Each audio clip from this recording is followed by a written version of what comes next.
Se le olvida todo últimamente, susurró mi hija, parada justo a mi lado como si ya estuviera muerta. Esas 7 palabras me atravesaron el pecho como vidrio roto.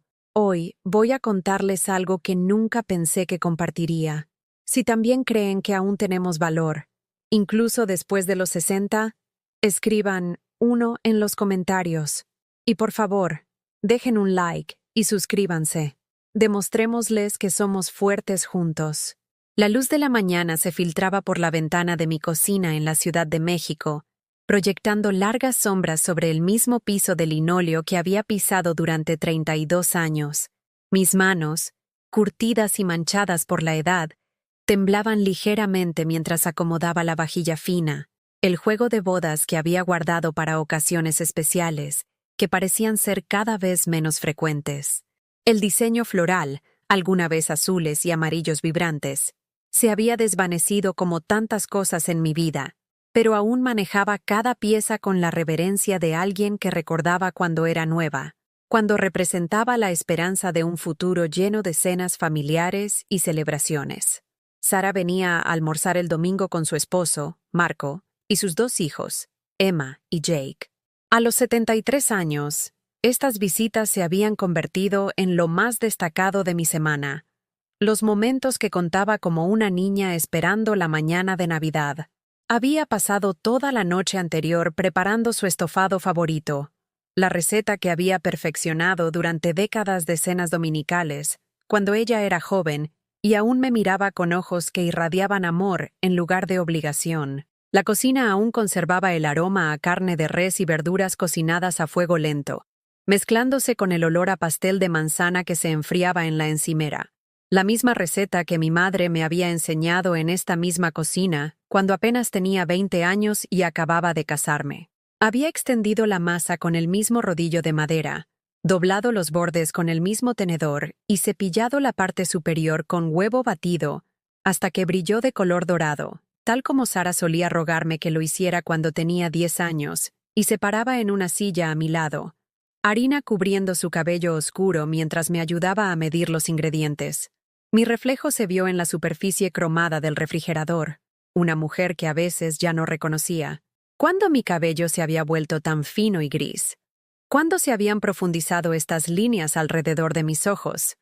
La mujer que me miraba vestía un cardigan azul que había tenido durante 15 años, con los botones ligeramente sueltos por innumerables lavados, sobre un vestido floral que alguna vez fue mi favorito pero ahora colgaba de manera diferente en mi figura encogida.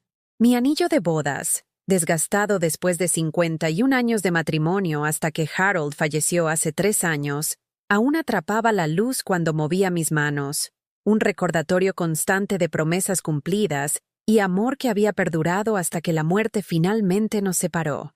La casa se sentía demasiado grande a mi alrededor, cada habitación resonando con recuerdos de risas de niños y reuniones familiares que gradualmente se habían vuelto más pequeñas y menos frecuentes. La sala de estar, con sus paredes verde salvia y fotografías familiares dispuestas en cada superficie disponible, contaba la historia de una vida plena. Fotos de graduación de Sara, fotos de boda, imágenes de nietos dando sus primeros pasos, andando en bicicleta, soplando las velas de cumpleaños. Pero últimamente, esas mismas fotografías se sentían más como evidencia de un pasado que todos los demás habían superado, dejándome atrás como un mueble viejo que ya no combinaba con la decoración. Escuché su auto en la entrada a las 12:30 en punto. Sara siempre había sido puntual, un rasgo que había heredado de su padre junto con su terquedad y su tendencia a bloquearse cuando las emociones se desbordaban. A través de las cortinas de encaje que Harold y yo habíamos elegido juntos en 1985, los vi salir de su SUV plateada, Sara luciendo pulida y profesional incluso un domingo, su cabello rubio peinado en el tipo de corte bob elegante que requería visitas semanales al salón que ya no podía pagar. Marco la siguió, revisando su teléfono con el aire distraído de un hombre que nunca se desconectaba por completo del trabajo, mientras que Emma, de 8 años, y Jake, de 10, caminaban detrás de sus padres con las expresiones resignadas de niños que habían sido arrastrados a algún lugar al que no querían ir. Mi corazón se agitó con anticipación, mientras me alisaba el vestido y revisaba mi apariencia por última vez en el espejo del pasillo. Me había puesto lápiz labial, el mismo tono coral que había usado durante décadas, e incluso me puse los aretes de perlas que Harold me había regalado para nuestro 25º aniversario. Quería verme bien para ellos. Quería ser el tipo de abuela que los niños recordarían con cariño. El tipo de madre de la que Sara pudiera estar orgullosa de presentar a sus amigas. El timbre sonó, aunque les había dicho innumerables veces que no necesitaban tocar el timbre, que esta también era su casa. Pero la formalidad se había infiltrado en nuestra relación como la escarcha invernal, invisible pero innegablemente presente, cambiando el paisaje de lo que alguna vez había sido un territorio cálido y familiar. ¡Mamá! La voz de Sara transmitía el brillo forzado de alguien que cumplía una obligación en lugar de expresar alegría genuina. Estaba en la puerta de mi casa con un suéter color crema que probablemente costaba más de lo que yo gastaba en comestibles en un mes, su sonrisa practicada y eficiente, la que usaba en las fotos familiares de Navidad que se enviarían a parientes lejanos como prueba de que todos estábamos bien, todos vivíamos el sueño americano de éxito y felicidad.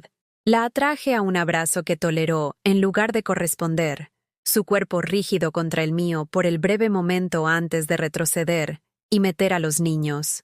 Emma y Jake ofrecieron abrazos superficiales, su atención ya divagando hacia las tabletas que llevaban como mantas de seguridad, sus rostros iluminados por cualquier entretenimiento digital que hubiera capturado su interés más a fondo de lo que su abuela podría. «Huele delicioso», dijo Marco, aunque sus ojos nunca abandonaron la pantalla de su teléfono.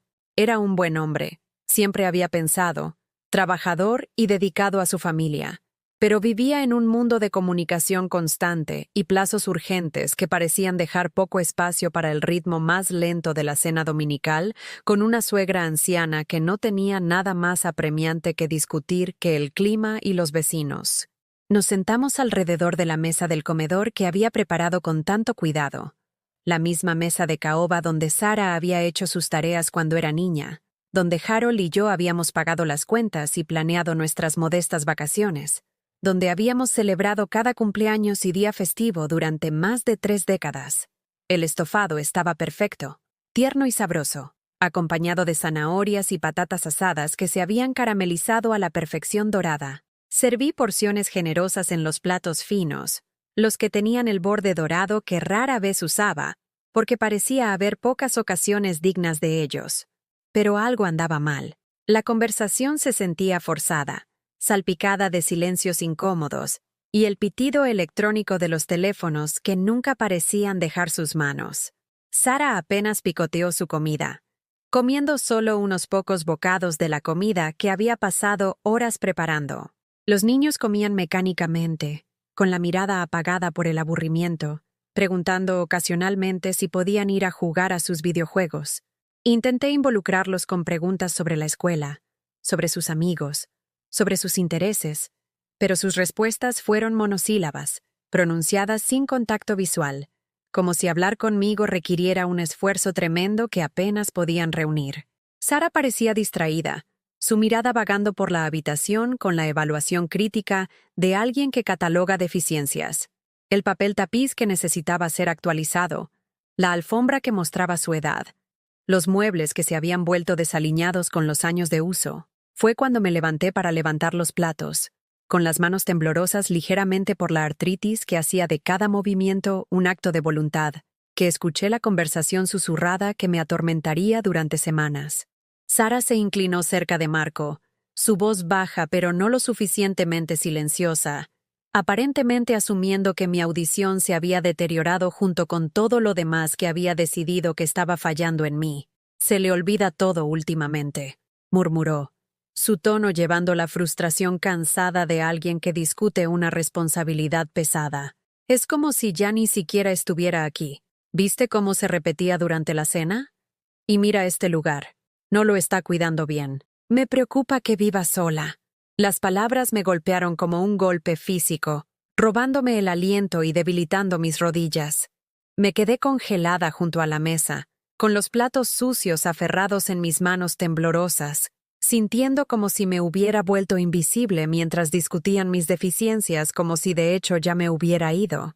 La mujer que estaban describiendo, olvidadiza, en declive, ya no presente, no se parecía en nada a la persona que yo sabía que era, la mujer que aún recordaba cada cumpleaños, cada aniversario, cada pequeño detalle de sus vidas que ellos mismos habían olvidado.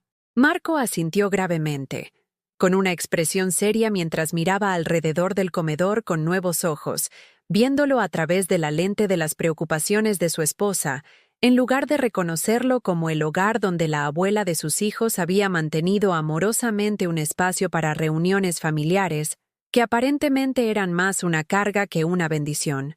Tal vez es hora de empezar a buscar opciones, dijo en voz baja.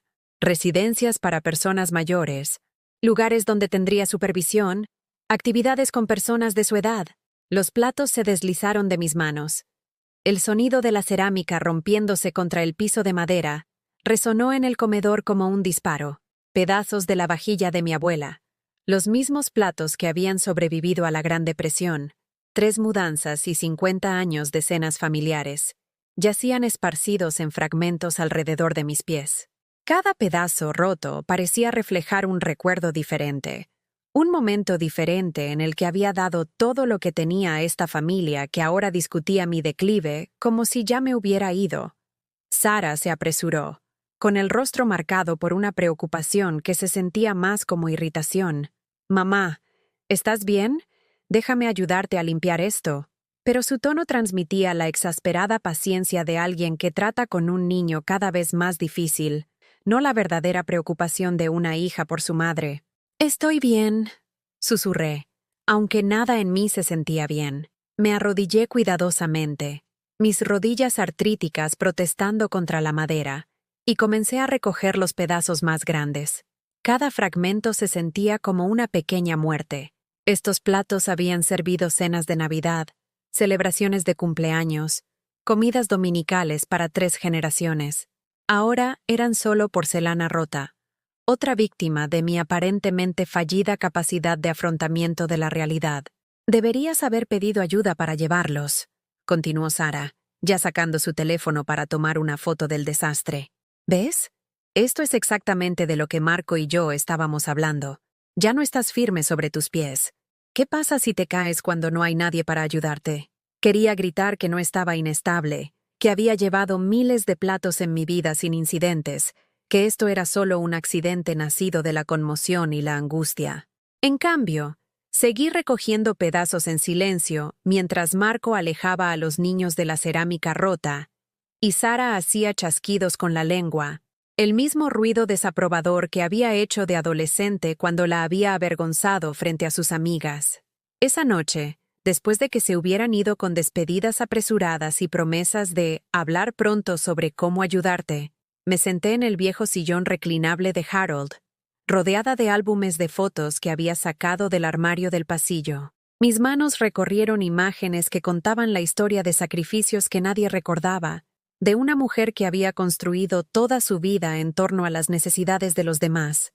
Aquí estaba Sara a los 5 años, desdentada y sonriendo, usando el vestidito rojo que había cosido a mano, porque no podíamos permitirnos el comprado en la tienda que había admirado en el escaparate. Había trabajado a la luz de la lámpara durante semanas, con los dedos agarrotados y sangrando por la aguja, decidida a hacerle algo hermoso. Lo había usado para el programa de Navidad de su jardín de infancia, y le dijo a todos que su mamá era la mejor costurera del mundo. Pasé la página.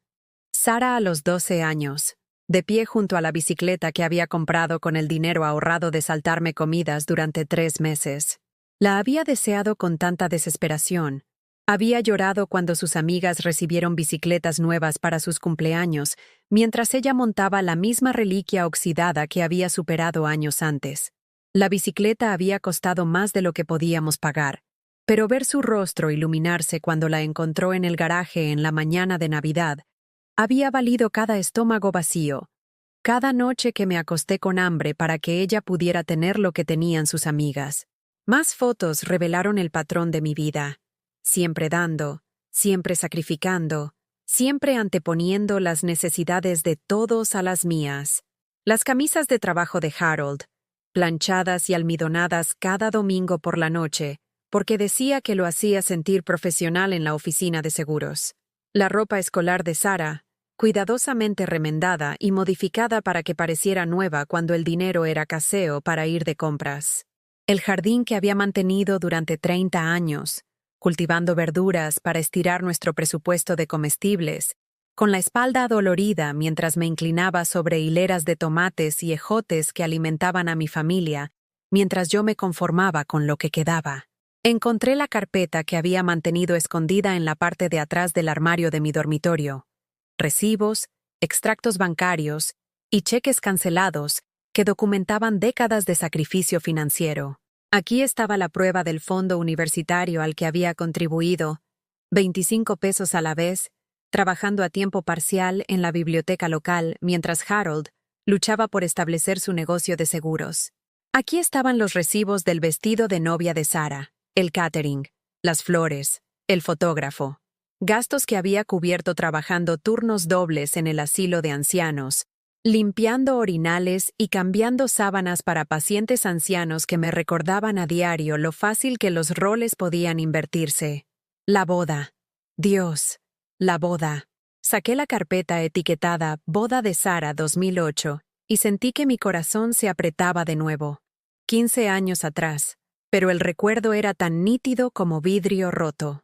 Sarah tenía 28 años, radiante y exigente, con ideas sobre su día perfecto que superaban con creces lo que la familia de Marco podía aportar y lo que Harold y yo podíamos permitirnos. Pero era nuestra única hija, nuestra preciosa niña, y la idea de que se sintiera decepcionada en el día más importante de su vida era insoportable. Recordé la mañana que llamó, sollozando porque las flores que quería costaban $300 más de lo presupuestado. «Mamá, no puedo tener flores de plástico. ¿Qué va a pensar la gente? La familia de Marco ya nos está juzgando porque no podemos pagar el club de campo». Colgué el teléfono e inmediatamente llamé a la floristería, poniendo la diferencia en una tarjeta de crédito que le había prometido a Harold que solo usaría para emergencias. Luego vino la crisis del vestido. La talla de muestra era demasiado pequeña, y las alteraciones costarían casi tanto como el vestido en sí. Sarah se había parado en esa tienda de novias tratando de no llorar, mirándose en el espejo mientras la dependienta explicaba que la confección a medida tomaría 4 semanas adicionales y costaría $800 más. Saqué mi chequera sin dudarlo, escribiendo un cheque que sabía que rebotaría a menos que trabajara todos los turnos disponibles en el asilo de ancianos durante los próximos 2 meses. Y trabajé. Dios, cómo trabajé. Turnos de 12 horas limpiando narices y cambiando pañales de adultos, con los pies hinchados con zapatos blancos que me apretaban, con la espalda gritando por levantar pacientes que me superaban en 50 libras. Llegaba a casa exhausta, con los uniformes manchados con cosas en las que no quería pensar, con las manos en carne viva por el desinfectante industrial, pero seguía adelante porque la felicidad de Sarah importaba más que mi comodidad. El lugar de la recepción había sido otra crisis. El lugar que originalmente había reservado había cancelado a último momento y la única alternativa disponible costaba $1,000 más. Liquidé mi pequeña cuenta de ahorros, dinero que había estado guardando para la jubilación, para las emergencias del «¿qué pasaría si?», que parecían encontrarnos de todos modos, y lo entregué con una sonrisa, diciéndole a Sarah que no se preocupara por nada excepto por estar hermosa en su día especial. Los recuerdos cayeron en cascada en mi mente como una cascada de sacrificio financiero y trabajo emocional. La cena de ensayo que organicé en mi patio trasero, cocinando para 40 personas con la ayuda de mi hermana Rosa, porque el servicio de catering superaba nuestro presupuesto. El pastel de bodas que hice yo misma, practicando las rosas decorativas durante semanas hasta que mis manos pudieron crearlas a la perfección, porque el presupuesto de la panadería había hecho que Harold palideciera. El brindis con champán que financié con mi tarjeta de crédito de emergencia, porque Sarah quería con todo su corazón Dom Perignon, y no podía soportar decirle que nos conformaríamos con vino espumoso del supermercado. Pero no era solo el dinero. Era el tiempo, la energía, la inversión emocional en el sueño de otra persona. Pasé 6 meses planeando esa boda, coordinando con proveedores, dirigiendo invitaciones a mano porque contratar a un calígrafo era otro gasto que no podíamos permitirnos. Me cosí mi propio vestido de madre de la novia, una simple creación azul marino que me llevó 3 semanas completar, porque tuve que trabajar según el horario del asilo de ancianos. Recordé la mañana de la boda, de pie en el dormitorio de la infancia de Sara a las 5 de la mañana, ayudándola a meterse en el vestido que había costado más de lo que ganaba en un mes.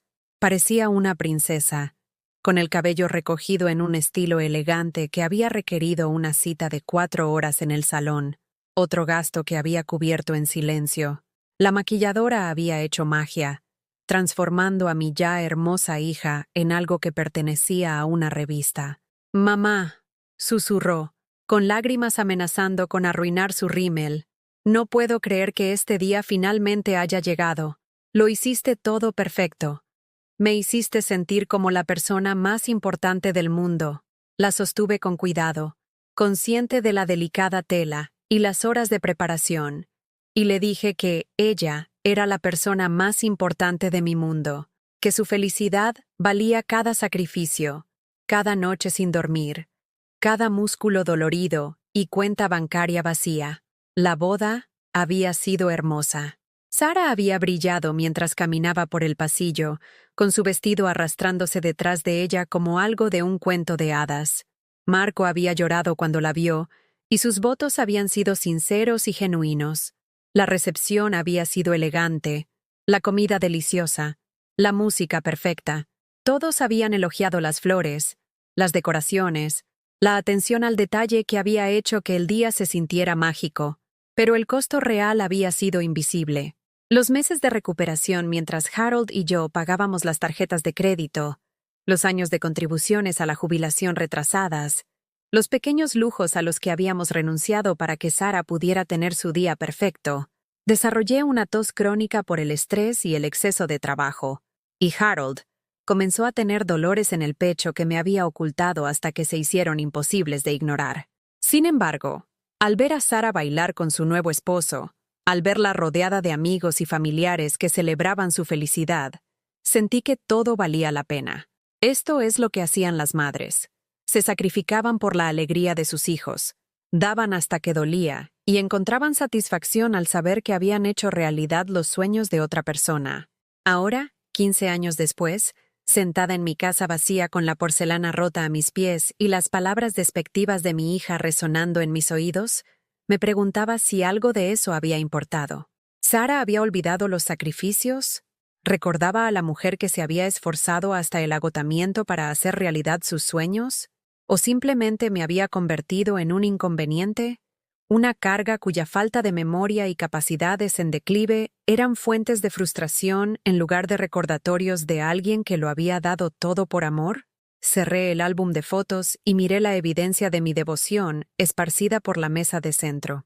Extractos bancarios que mostraban años de depósitos en fondos universitarios y cuentas de boda, recibos de regalos de graduación, obsequios para el baby shower, celebraciones de cumpleaños, tarjetas y cartas de maestros elogiando a la madre que se había ofrecido como voluntaria para cada excursión, que había hecho disfraces para obras escolares, que había asistido a cada concierto y evento deportivo, incluso cuando había estado trabajando turnos dobles para pagar el privilegio. La casa se sentía más fría de alguna manera, a pesar de que la tarde de octubre era suave para la Ciudad de México.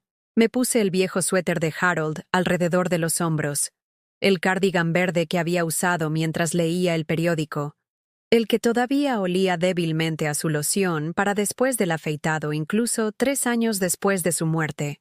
Él habría sabido qué decir, cómo darle sentido a este sentimiento de ser borrada de la historia de mi propia familia.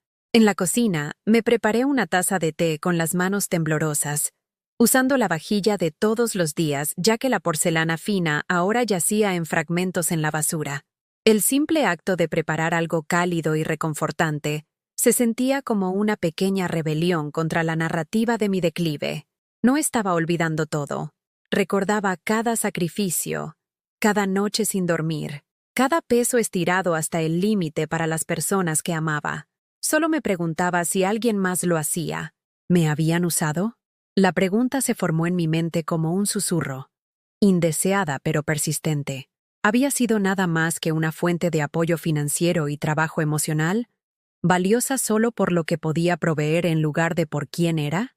El pensamiento se sentía como una traición, tanto a mi hija como a mí misma, pero no me dejaba en paz mientras me sentaba en la oscuridad creciente, rodeada de la evidencia de una vida dedicada a poner a los demás primero. Mañana, decidí, comenzaría a hacerme preguntas diferentes. No qué más podía dar, sino qué merecía recibir. No cómo podía ser más útil, sino cómo podía ser más respetada. Por primera vez en años, me fui a la cama pensando en mí en lugar de en todos los demás. Y se sintió aterrador y liberador a la vez. El teléfono no sonó en mi cumpleaños número 74. Me senté junto a la ventana de la cocina desde el amanecer hasta el anochecer, observando al cartero entregar paquetes a todas las casas de la calle Madero, excepto a la mía. El silencio se extendió durante horas como un dolor físico, solo interrumpido por el tic-tac del viejo reloj de abuelo de Harold y el sonido distante de los niños jugando en patios donde aún se recordaba a las abuelas, aún se las valoraba, aún se las amaba. Había hecho mi propio pastel de cumpleaños. Un simple pastel amarillo con glaseado de chocolate, el tipo que Sara solía rogarme que hiciera cuando era pequeña. La única vela que había colocado encima se sentía patética, un monumento a lo pequeño que se había vuelto mi mundo. La apagué a las 3:17 p.m. en punto, el momento en que Sara había nacido hace 36 años, y pedí un deseo de que alguien, cualquiera, recordara que todavía existía. El silencio fue mi respuesta. 3 semanas después, cuando mi artritis se inflamó tanto que apenas podía levantar los brazos, llamé a Sara para pedirle ayuda. Mi voz se quebró cuando le expliqué que no podía alcanzar los estantes altos de mi cocina. No podía manejar las pesadas bolsas de comestibles, ni siquiera podía abrir los nuevos frascos de medicamentos recetados a los que la farmacia había cambiado con sus imposibles tapas a prueba de niños. «Mamá», suspiró, y pude escucharla tecleando en el fondo, probablemente respondiendo correos electrónicos de trabajo mientras su madre rogaba por ayuda básica.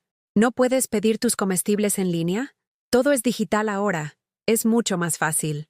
No sé cómo hacer eso, susurré, odiando lo pequeña que sonaba mi voz. ¿Podrías tal vez venir y mostrarme? O tal vez recoger algunas cosas. Estoy ocupada esta semana. Quizás el próximo fin de semana. Pero el próximo fin de semana nunca llegó. Siempre había algo más importante. El torneo de fútbol de Jake, el recital de danza de Emma, la cena de trabajo de Marco, el club de lectura de Sara. Mis necesidades parecían existir en un universo paralelo donde se reconocían, pero nunca se priorizaban. Aprendí a arreglármelas sola. Compré un taburete que me hacía sentir antigua y ridícula. Luché con abridores de frascos y tijeras para paquetes, con los dedos entumecidos e inútiles contra el embalaje moderno diseñado para manos más fuertes. Comía sopa para cenar casi todas las noches porque venía enlatada y podía manejarla, y tostadas para desayunar porque el pan era lo suficientemente ligero como para llevarlo. Las microagresiones llegaron en oleadas, cada una lo suficientemente pequeña como para descartarla individualmente, pero colectivamente devastadoras. Como la vez que Sara trajo a su nueva amiga Patricia a conocerme, presentándome con una sonrisa brillante y artificial. Esta es mi mamá. Ya está avanzada en años, pero todavía está bastante lúcida la mayoría de los días. El calificativo dolió. La mayoría de los días. Como si mi capacidad mental fuera algo incierto, algo que requería verificación diaria. Patricia me había mirado con la evaluación profesional de alguien que trabajaba en el cuidado de ancianos, con sus ojos escaneando mi apariencia en busca de signos de deterioro. «Qué maravilloso que aún viva de forma independiente», dijo con la condescendiente amabilidad reservada para los niños y los ancianos. «Eso es cada vez más raro en estos días. La mayoría de las personas de su edad necesitan mucho más apoyo». Sonreí y le serví té con manos que temblaban ligeramente por la artritis, no por la demencia. mientras me discutían en tercera persona como si ya hubiera salido de la habitación. Sara se había disculpado por la condición de la casa, una casa que estaba impecablemente limpia pero que mostraba su edad de formas que no podía controlar sin dinero que no tenía. El papel tapiz que Harold y yo habíamos elegido en 1987 ahora estaba anticuado. La alfombra desgastada en los caminos por donde el amor había caminado durante décadas. Lo peor fue cómo habían examinado mi organizador de medicamentos en la encimera de la cocina, los compartimentos de plástico que me ayudaban a llevar un registro de mis pastillas para la presión arterial y vitaminas. Es muy organizada con sus medicamentos. Sara le había explicado a Patricia, como si esto fuera evidencia de declive en lugar de responsabilidad. Nos preocupa que maneje todo esto sola. Después de que se fueron, tiré el organizador de pastillas a la basura y luego lo recuperé 20 minutos después porque en realidad lo necesitaba para recordar qué pastillas había tomado. La ironía no se me escapó. Mi enojo por ser tratada como si estuviera perdiendo la memoria casi me había hecho olvidar mis medicamentos. La Navidad de ese año fue otra lección de lo invisible que me había vuelto. La familia de Sara abrió los regalos en mi sala de estar mientras yo me sentaba en el viejo sillón de Harold, olvidada en la esquina como un mueble. Los regalos por los que había estado ahorrando durante meses. Una casa de muñecas para Emma que había costado la mitad de mi cheque mensual del Seguro Social. Un sistema de juegos para Jake que había comprado a plazos, pagando 20 pesos a la vez. Fueron desenvueltos con agradecimientos educados antes de ser inmediatamente eclipsados por los costosos aparatos electrónicos que los padres de Marco habían proporcionado. Observé a Emma jugar con la casa de muñecas durante exactamente 7 minutos antes de abandonarla por su nueva tableta. Jake ni siquiera abrió los juegos que había seleccionado cuidadosamente después de preguntarle al dependiente adolescente de la tienda de electrónica qué les gustaba a los niños de 10 años en estos días. Mis regalos se convirtieron en accesorios de fondo en la celebración de otra persona. El intercambio de regalos reveló otra dolorosa verdad. Sara me dio un juego de regalo genérico. Loción para manos y jabón en una canasta a la que todavía le quedaba la etiqueta de liquidación parcialmente raspada. El tipo de regalo que agarras en el último minuto para alguien a quien estás obligado a reconocer pero que ya no conoces realmente. Mientras tanto, le había dado a la madre de Marco una hermosa bufanda y un juego de joyas, artículos elegidos con cuidado y consideración. No estaba segura de lo que necesitabas, había dicho Sara cuando notó mi expresión. Es muy difícil comprarte, mamá. Nunca quieres nada, pero sí quería cosas. Quería que alguien notara que había perdido 7 kilos, porque los comestibles se habían convertido en una elección entre comida y facturas de calefacción. Quería que alguien viera que usaba los mismos 3 suéteres en rotación porque no podía pagar ropa nueva. Quería que alguien preguntara sobre mi vida, mis pensamientos, mis sueños, más allá de simplemente verificar si todavía era lo suficientemente competente como para vivir sola. La primavera trajo una nueva humillación cuando Sara anunció que planeaba unas vacaciones familiares a Florida. Necesitamos un tiempo para reconectarnos como familia, explicó por teléfono, y la exclusión fue tan completa que ni siquiera se me consideró digna de mención. Los niños están muy estresados con la escuela y Marco ha estado trabajando tantas horas. Encontramos este increíble resort con actividades para todos. Eso suena encantador, logré decir, aunque mi voz delató el dolor que estaba tratando de ocultar. ¿Cuándo se van? El mes que viene. Nos iremos por una semana. Espero que estés bien por tu cuenta. Espero que estés bien por tu cuenta. Como si mi existencia fuera algo que había que soportar en lugar de apreciar. Como si mi capacidad para sobrevivir a su ausencia fuera un favor que les estaba concediendo, en lugar de evidencia de la independencia por la que afirmaban preocuparse. Publicaron fotos en Facebook. Sara me había ayudado a crear una cuenta hace años para que pudiera mantenerme conectada con la familia.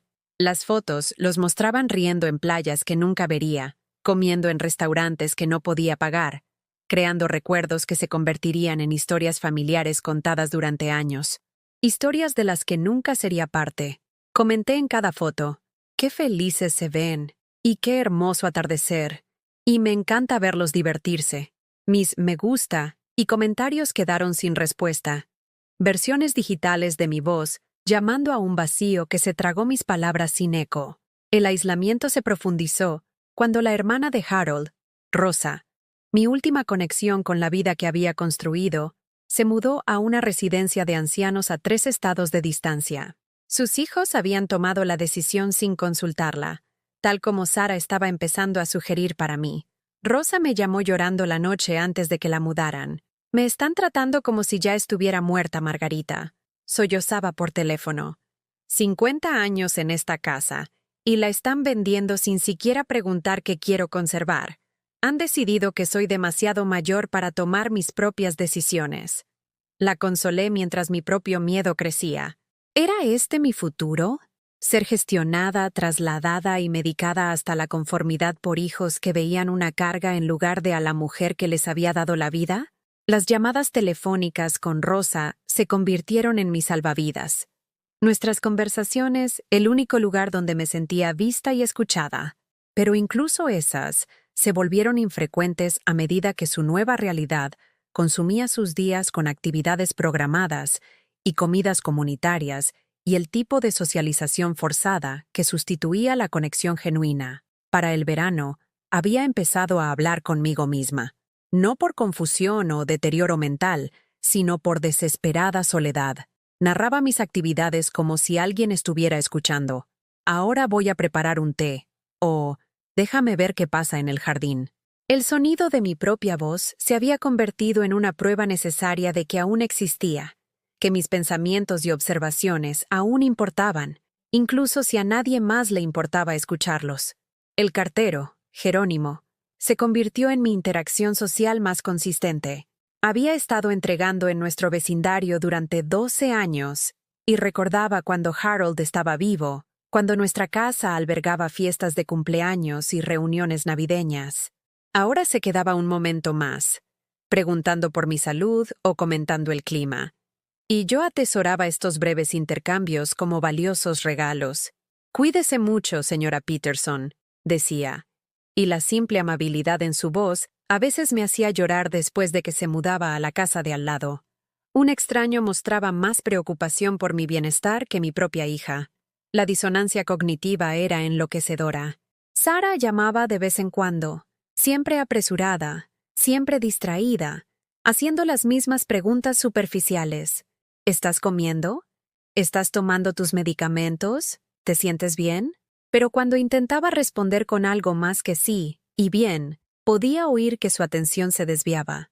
Mis experiencias reales, mis pensamientos y sentimientos, y la rica vida interior que aún mantenía, se habían convertido en detalles irrelevantes en la historia de mi declive gestionado. El punto de ruptura llegó en una sofocante tarde de agosto, cuando mi unidad de aire acondicionado se averió. Llamé a Sara desesperada, con la voz temblorosa por el calor y el pánico. La temperatura en la casa había subido a 31 grados Celsius, y mi medicación advertía específicamente contra la exposición al calor extremo. ¿Puedes venir, tal vez?, pregunté. ¿O ayudarme a llamar a un servicio de reparación? No sé en quién confiar, y me da miedo que se aprovechen. Mamá, estoy en medio de la planificación de la fiesta de cumpleaños de Emma. ¿No puedes simplemente abrir algunas ventanas? ¿Usar un ventilador? No hace tanto calor, pero sí hacía tanto calor. Y yo tenía 74 años con presión arterial alta y artritis, sentada en una casa que se sentía como un horno, mientras mi hija priorizaba la decoración de la fiesta sobre mi seguridad básica. Colgué el teléfono y me senté en la silla de Harold, con el sudor goteando por mi cara, y me pregunté cuándo me había vuelto tan prescindible. Resolví el problema yo misma, eventualmente. Llamé a un servicio de reparación de las páginas amarillas. Pagué una costosa visita de emergencia con dinero que había estado ahorrando para los regalos de Navidad, y pasé 3 días recuperándome del agotamiento por calor en una casa que finalmente se sintió habitable de nuevo. Sara nunca hizo un seguimiento para ver cómo me las había arreglado. La próxima vez que llamó, 2 semanas después, ni siquiera preguntó por el aire acondicionado. Ya había pasado a otras preocupaciones, otras prioridades, otras personas cuyas necesidades parecían más apremiantes que la supervivencia de su madre. Esa noche, Me paré en mi baño mirando mi reflejo en el espejo que Harold había colgado 40 años atrás. La mujer que me miraba parecía cansada, más pequeña de alguna manera, como si estuviera desapareciendo lentamente incluso de mí misma. Mi cabello gris caía flácido por la humedad, mi rostro pálido por quedarme adentro para evitar el calor. Pero mis ojos, esos aún eran míos, aún agudos, aún inteligentes, aún conservando todo el amor, la sabiduría y la experiencia que aparentemente ya no importaban a nadie. Me toqué mi propio rostro, trazando las líneas que contaban la historia de mi vida, líneas de risa de años de alegría, líneas de preocupación de décadas de cuidar a los demás, las suaves arrugas alrededor de mis ojos que hablaban de innumerables sonrisas y demasiadas lágrimas. Todavía estoy aquí, susurré a mi reflejo. Todavía estoy aquí. Pero estaba empezando a preguntarme si alguien más podía verme en absoluto. La carta llegó un martes por la mañana en septiembre, nítida y de aspecto oficial, con la dirección de remite de Residencia para Adultos Mayores El Mezquite, impresa en una elegante caligrafía en un papel de carta caro. Mis manos temblaron al abrirla, aunque no por la edad o la enfermedad, sino por la rabia lenta que se había estado acumulando en mi pecho durante meses. Estimada señora Peterson, comenzaba con el tono impersonal de una carta modelo. Gracias por su interés en nuestra comunidad de vida asistida. Hemos recibido su solicitud y nos gustaría programar un recorrido a su mayor conveniencia. Me quedé mirando las palabras hasta que se fusionaron. Una solicitud. Alguien había presentado una solicitud en mi nombre. Alguien que pensaba que tenía derecho a tomar decisiones sobre mi futuro sin consultarme. Alguien que había tomado las conversaciones susurradas sobre mi declive y las había convertido en acción concreta. El teléfono sonó 20 minutos después. La voz de Sara transmitía el brillo artificial que usaba al dar noticias que sabía que no querría escuchar. Mamá, tengo algo emocionante que contarte. Encontré este lugar maravilloso llamado El Mezquite. Está diseñado específicamente para personas de tu edad, con actividades, menús y personal médico en el sitio. Creo que te encantaría. Y recibí su carta, dije en voz baja. Presentaste una solicitud, por mí, sin consultarme. Una pausa. Bueno, sí, sabía que te resistirías a la idea si te la mencionaba primero. Eres muy terca con estas cosas. Pero mamá, tendrías mucho más apoyo allí, gente con quien hablar, cosas que hacer. No estarías tan aislada. Como si mi aislamiento no fuera el resultado directo de su negligencia, su exclusión sistemática de sus vidas. Como si la solución al abandono fuera la institucionalización. No quiero vivir en un asilo, Sara. No es un asilo, dijo rápidamente, usando el mismo tono que había empleado para convencerme de que dejara de conducir. Es una residencia asistida con apoyo, muy diferente, y es hermoso. Pasé por allí ayer. Hay jardines y una biblioteca y... Pasaste por allí, sin mí. Otra pausa, más larga esta vez. Quería echarle un vistazo primero, asegurarme de que fuera apropiado. No tiene sentido crear falsas expectativas si no fuera adecuado. Falsas expectativas. Había logrado enmarcar mi potencial encarcelamiento como algo por lo que debería estar agradecida. Algo que esperar con entusiasmo en lugar de temor. La manipulación era tan suave, tan practicada, que me pregunté cuántas otras decisiones sobre mi vida se habían tomado en estacionamientos y llamadas telefónicas que no me incluían. No estoy lista para eso, Sara. Soy perfectamente capaz de vivir en mi propia casa. ¿Lo eres? ¿En serio? La pregunta flotaba en el aire como una acusación. Mamá, te caíste el mes pasado tratando de cambiar una bombilla. Tu artritis está empeorando. La casa es demasiado grande para que la mantengas adecuadamente. ¿Y qué pasa si sucede algo? ¿Qué pasa si tienes una emergencia médica y nadie te encuentra durante días? Cada preocupación era válida en la superficie, pero juntas formaban una narrativa de incompetencia que no coincidía con mi realidad. Sí, había tropezado mientras cambiaba una bombilla, pero me había recuperado. Sí, mi artritis era un desafío, pero no era incapacitante. ¿Sí? La casa requería mantenimiento, pero era mi casa, llena de 50 años de recuerdos y la vida que había construido con Harold. Lo pensaré, dije. porque discutir parecía inútil. Pero quiero ver otras opciones, y quiero tomar la decisión yo misma. Por supuesto. El alivio de Sara era audible. Por supuesto que tomarás la decisión. Solo queremos lo mejor para ti. Pero lo que era mejor para mí, estaba empezando a entender. Tenía muy poco que ver con lo que era conveniente para ellos. La confrontación que había estado temiendo llegó 2 semanas después, cuando Sara llegó sin avisar con una carpeta manila llena de folletos y documentos. Esta vez había traído a Marco, y su frente unido se sentía más como una intervención que como una discusión familiar. Hemos estado considerando varias residencias, comenzó Marco, extendiendo folletos brillantes por mi mesa del comedor como un agente inmobiliario presentando opciones. El mezquite es nuestra mejor opción, pero hay opciones de respaldo si la lista de espera es demasiado larga. Lista de espera. Habían pasado de considerar a planificar a asumir. Mi opinión se había convertido en una formalidad en las decisiones sobre mi propia vida. El costo no es insignificante, agregó Sara, sacando una hoja de cálculo financiera que hizo que mi estómago se contrajera. Pero si vendemos la casa, debería haber suficiente capital para cubrir las cuotas mensuales durante varios años.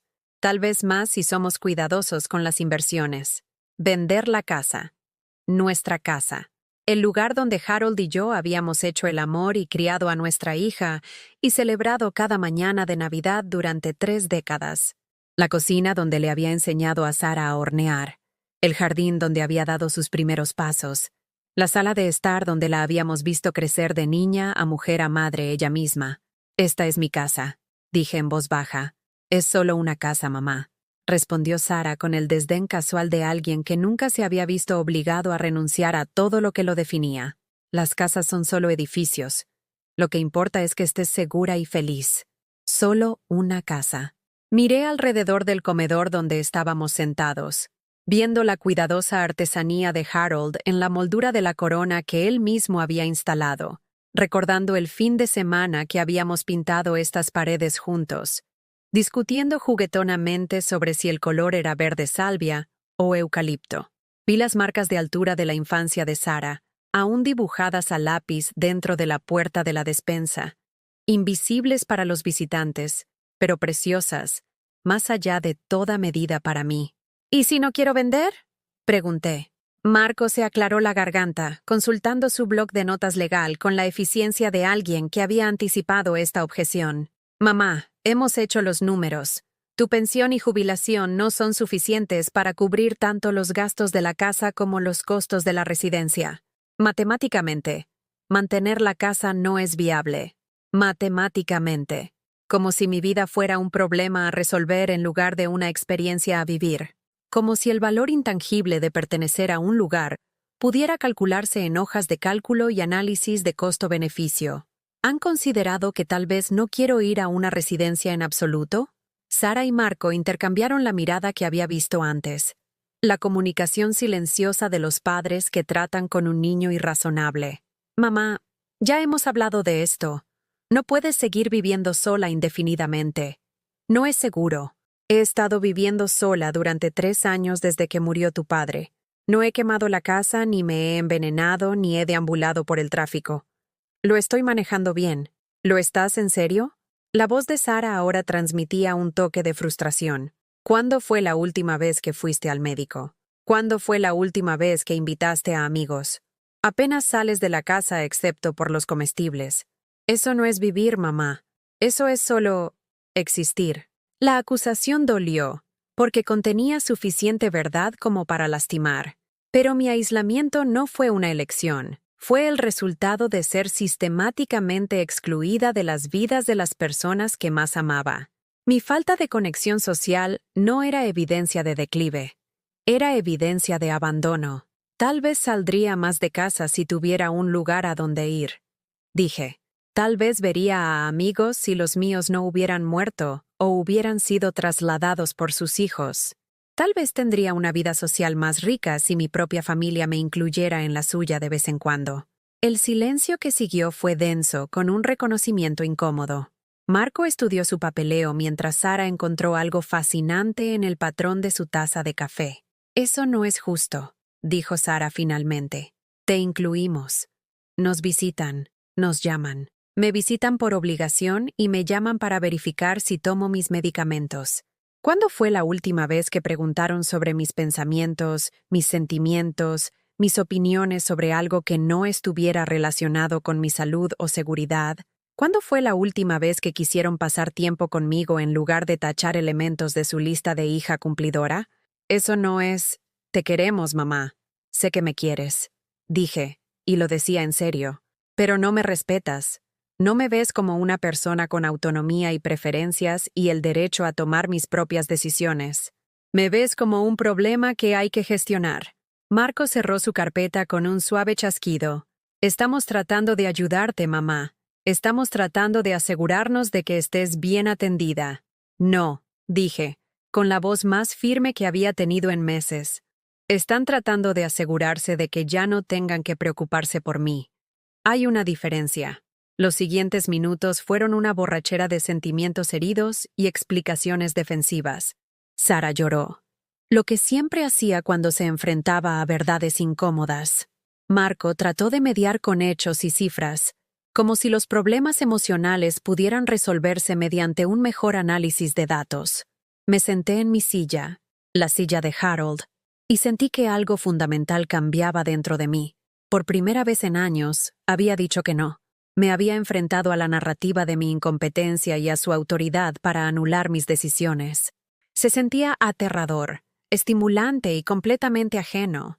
Después de que se fueron, con promesas de revisar la conversación cuando las emociones no estuvieran tan exaltadas, me senté en el repentino silencio de mi casa y traté de procesar lo que había sucedido. Había cuestionado sus suposiciones sobre mis capacidades y su derecho a tomar decisiones por mí. Había articulado sentimientos que ni siquiera había reconocido por completo ante mí misma, y habían respondido exactamente como temía, con decepción, frustración y la condescendencia paciente de adultos que tratan con un familiar anciano difícil que no es razonable con sus propios mejores intereses. Esa tarde, Emma llamó. La voz de mi nieta de 10 años era vacilante, claramente instruida. ¿Abuela? Mami dijo que no quieres mudarte al lugar bonito con los jardines. Dijo que quieres quedarte en tu casa grande completamente sola. La manipulación era impresionante. Habían reclutado a una niña para ejercer presión emocional, enmarcando mi deseo de independencia como egoísmo que estaba lastimando a las personas que me amaban. Amo mi casa, mi amor, dije con cuidado. Es donde viven todos mis recuerdos con el abuelo. Es donde creció tu mami. Es especial para mí. ¿Pero no te gustaría tener amigos para jugar?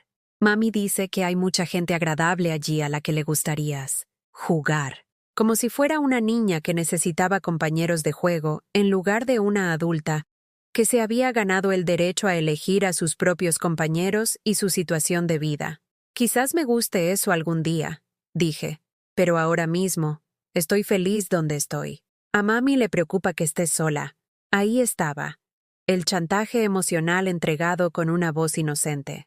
Si insistía en quedarme en mi casa, estaba causando preocupación a mi hija. Si priorizaba mi propia autonomía, estaba siendo egoísta y difícil. Después de que Emma colgó, me preparé una taza de té y me senté en mi cocina, mirando el jardín que Harold y yo habíamos plantado juntos hace 40 años. Las rosas aún florecían, desafiantes contra el invierno que se avecinaba, con sus pétalos rojos brillantes contra el verde descolorido de octubre. Pensé en lo que Sara había dicho sobre amigos y conexión social. No estaba del todo equivocada. Me sentía sola, pero la soledad no era lo mismo que la incompetencia, y el aislamiento no era evidencia de incapacidad para vivir de forma independiente. Por primera vez en meses, alcancé mi agenda y encontré el número de Rosa en su residencia asistida. Cuando respondió, su voz transmitía la cualidad hueca de alguien que había dejado de luchar. Me trasladaron a otra habitación la semana pasada, dijo sin preámbulos. Más pequeña. Dijeron que no necesitaba tanto espacio, ya que no tengo visitas. Han decidido que soy antisocial porque no participo en sus actividades grupales. ¿Eres feliz allí? Pregunté. Una larga pausa. Feliz no es la palabra correcta. Segura, supongo. Gestionada. Todo se decide por mí. ¿Cuándo como? ¿Qué como? ¿Cuándo duermo? ¿Cuándo tomo los medicamentos? Es como ser una niña otra vez, excepto sin la posibilidad de crecer. Después de que colgamos, me senté en la silla de Harold y tomé una decisión que se sintió como saltar desde un acantilado. No iba a El Mezquite ni a ningún otro lugar que eligieran por mí. Iba a luchar por mi derecho a vivir en mi propia casa, a tomar mis propias decisiones, a mantener la dignidad y la autonomía que me quedaban. Si eso me hacía difícil, que así fuera. Había terminado con ser manejable. El lunes por la mañana trajo una sensación desconocida, la ausencia de temor. Por primera vez en meses, me desperté sin el peso agobiante de las expectativas, sin la interminable lista mental de formas en que necesitaba demostrar mi competencia a unos hijos que ya habían decidido que estaba fallando. El sol de octubre entraba a raudales por las cortinas de mi dormitorio, pintando rectángulos dorados sobre el piso de madera que Harold había renovado durante nuestro segundo año en la casa. Tomé mi decisión con café y tostadas, sentada en la mesa de la cocina donde había desayunado sola durante 3 años. Pero de alguna manera me sentí menos sola de lo que recordaba. La carta de residencia para adultos mayores. El Mezquite estaba al lado de mi plato, correspondencia de seguimiento sin abrir que asumía mi eventual cumplimiento. Tomé mi pluma. La misma pluma azul de bola que había usado para escribir listas de compras y tarjetas de cumpleaños durante décadas, y escribí en el sobre con letras claras y firmes: devuélvase al remitente. Servicios no solicitados. Se sintió como firmar una declaración de independencia. La primera acción concreta llegó esa tarde cuando llamé a la doctora Martínez, mi médico desde hace más de 15 años. Sara me había estado presionando para que me hiciera una evaluación cognitiva, sus palabras pronunciadas con la falsa preocupación de alguien que ya había decidido cuáles deberían ser los resultados. Pero si iba a ser evaluada, lo sería en mis términos, por una doctora que me conocía como algo más que una colección de síntomas y posibles responsabilidades. Señora Peterson, dijo la doctora Martínez cálidamente cuando me hicieron pasar a su consultorio. Me da gusto verla. ¿Cómo ha estado manejando desde la muerte de Harold? Mejor de lo que cree mi hija, respondí, y me sorprendí sonriendo ante mi propia honestidad. Le preocupa mi memoria, mi capacidad de vivir de forma independiente. Quiere que me mude a una residencia asistida. La doctora Martínez asintió pensativamente, con sus ojos oscuros, amables pero profesionales. Tenía quizás 50 años, lo suficientemente joven como para tener padres ancianos propios, lo suficientemente mayor como para comprender las complejidades del envejecimiento en una cultura que confundía la independencia con la imprudencia. ¿Y cómo se siente con respecto a su memoria, su funcionamiento diario? Durante la hora siguiente, me sometí a pruebas que podría haber aprobado dormida. Nombrar al presidente, contar hacia atrás desde 100 de 7 en 7, recordar 3 palabras y repetirlas después de 5 minutos, dibujar un reloj mostrando las 3:15, explicar el significado de los proverbios comunes. Cada tarea se sintió insultantemente simple, diseñada para personas cuyas mentes se habían deteriorado genuinamente en lugar de mujeres, cuyas familias simplemente habían decidido que eran un inconveniente. Su función cognitiva es completamente normal para su edad, dijo finalmente la doctora Martínez, haciendo anotaciones en mi expediente. Su memoria, de hecho, es bastante buena. Sus habilidades de razonamiento están intactas. No hay evidencia médica que respalde las preocupaciones sobre su capacidad para vivir de forma independiente. Sentí que algo se aflojaba en mi pecho, un nudo de ansiedad que no me había dado cuenta que llevaba. ¿Podría poner eso por escrito? Sonrió. Prepararé una evaluación formal para sus registros. Y, señora Peterson, confíe en sus instintos sobre su propia vida. Usted se conoce mejor que nadie. El documento llegó 3 días después, oficial e inequívoco. La paciente demuestra una excelente función cognitiva y capacidad de toma de decisiones. No hay contraindicaciones médicas para la vida independiente. Hice copias y las guardé como munición para las batallas que sabía que se avecinaban. Mi segundo acto de rebelión fue más pequeño, pero, de alguna manera, más significativo. Conduje al mercado del agricultor del centro, algo que no había hecho desde que murió Harold, no porque no pudiera, sino porque Sara me había convencido de que era demasiado problema y no valía la pena el riesgo de navegar por el tráfico de la ciudad. El Honda arrancó sin problemas, y mis manos recordaron el peso familiar del volante, la rutina cómoda de revisar los espejos y señalar los giros. El mercado zumbaba con la energía de la mañana del sábado, los vendedores anunciando precios para los jitomates de temporada tardía y las primeras manzanas, las familias con cochecitos zigzagueando entre los puestos mientras los niños pedían palitos de miel y muestras de pan fresco. Compré ingredientes que no había comprado en años. Buen queso, pasta hecha localmente, vino de un viñedo a 2 horas al sur que Harold y yo habíamos visitado durante nuestro último viaje de aniversario. En el puesto de flores, me detuve ante los arreglos que no podía permitirme con mi presupuesto habitual, pero hoy se sentía diferente, como si estuviera comprando para una mujer que apenas estaba empezando a recordar, en lugar de la versión disminuida que mi familia veía. Elegí un ramo de crisantemos naranjas y dorados, flores de otoño que iluminarían mi mesa de la cocina sin beneficio para nadie más que para mí. ¿Ocasión especial?, preguntó la vendedora, una mujer de mi edad con tierra bajo las uñas y líneas de expresión alrededor de los ojos. Sí, dije, sorprendiéndome a mí misma. Estoy celebrando mi independencia. Sonrió y añadió flores extra a mi ramo. Me alegro por usted. La independencia vale la pena celebrarla a cualquier edad. El viaje a casa se sintió como una vuelta de victoria. Había navegado por el tráfico, había hecho compras, había interactuado con extraños y había logrado todo lo que me había propuesto sin ayuda ni supervisión. La evidencia estaba en las bolsas de compras en el asiento del pasajero, la prueba de que aún era capaz de vivir mi propia vida. Esa noche, cociné para mí misma. No las comidas simples de supervivencia que había estado preparando durante meses, sino una cena real digna de mis mejores platos. Puse la mesa con la porcelana de la abuela de Harold. Encendí velas que había estado guardando para visitas que nunca llegaban, y me serví una copa de vino. Los crisantemos brillaban a la luz de las velas, y la pasta que había hecho desde cero sabía a una pequeña victoria. El teléfono sonó durante el postre, helado comprado en la tienda que estaba comiendo de un cuenco de cristal, porque me merecía cosas hermosas, incluso cuando nadie me estaba mirando. La voz de Sara transmitía el borde del pánico controlado. «Mamá, la señora Hernández de al lado llamó. Dijo que te vio conduciendo hoy. ¿A dónde fuiste? ¿Por qué no me llamaste? ¿Y si algo hubiera pasado?» La señora Hernández. Mi vecina entrometida que aparentemente había sido reclutada como sistema de vigilancia. Sentí un destello de ira por la violación de la privacidad, la suposición de que mis idas y venidas requerían supervisión y aprobación. Fui al mercado del agricultor, dije con calma. Compré comestibles y flores. Fue encantador. Fuiste al centro. Mamá, hemos hablado de esto. Conducir por la ciudad es peligroso.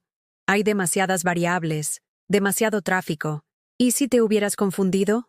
No me confundí. He estado conduciendo durante 55 años, Sara. Creo que puedo manejar un viaje al mercado. Pero ¿y si te hubieras confundido? ¿Y si te hubieras perdido? ¿O lastimado? ¿O y si un asteroide golpeara la Tierra? No podemos vivir nuestras vidas preparándonos para cada posible desastre. El silencio que siguió se sintió cargado de frustración. Cuando Sara volvió a hablar, su voz transmitía la paciente tensión de alguien que trata con un niño irrazonable.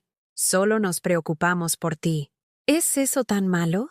La pregunta estaba diseñada para hacerme sentir culpable por querer autonomía, por causar preocupación al vivir mi vida, pero estaba empezando a reconocer la manipulación escondida en las expresiones de amor, la forma en que la preocupación podía ser utilizada como arma para controlar el comportamiento. La preocupación es normal, dije. Usar la preocupación para restringir mi libertad no lo es. No estamos restringiendo nada. Solo estamos tratando de mantenerte segura. ¿Segura de qué? ¿De vivir? ¿De tomar mis propias decisiones? ¿De tener experiencias que puedan implicar un mínimo riesgo? Otra pausa. Mamá, estás siendo irrazonable. Ahí estaba. La acusación de que mi deseo de independencia era de alguna manera irracional, que mi resistencia a su gestión era evidencia de declive en lugar de fuerza. Vi a la doctora Martínez esta semana. Dije. Me hizo una evaluación cognitiva completa. Estoy funcionando normalmente para mi edad. Mejor que lo normal en realidad. Eso es maravilloso, mamá. Pero la voz de Sara contenía sorpresa en lugar de alivio, como si mi competencia fuera inesperada en lugar de esperada. Pero la salud física y la agudeza mental no son las únicas consideraciones. Está el juicio, la toma de decisiones, la capacidad de reconocer cuándo necesitas ayuda. Y ahí estaba la portería, movida de nuevo. No importaría qué pruebas aprobara o qué tan bien funcionara. La narrativa de mi declive ya estaba escrita, y la evidencia de lo contrario simplemente sería desestimada o reformulada. 2 días después, Emma volvió a llamar. Esta vez, su voz transmitía lágrimas. Abuela, mami dice que no quieres que te cuidemos más.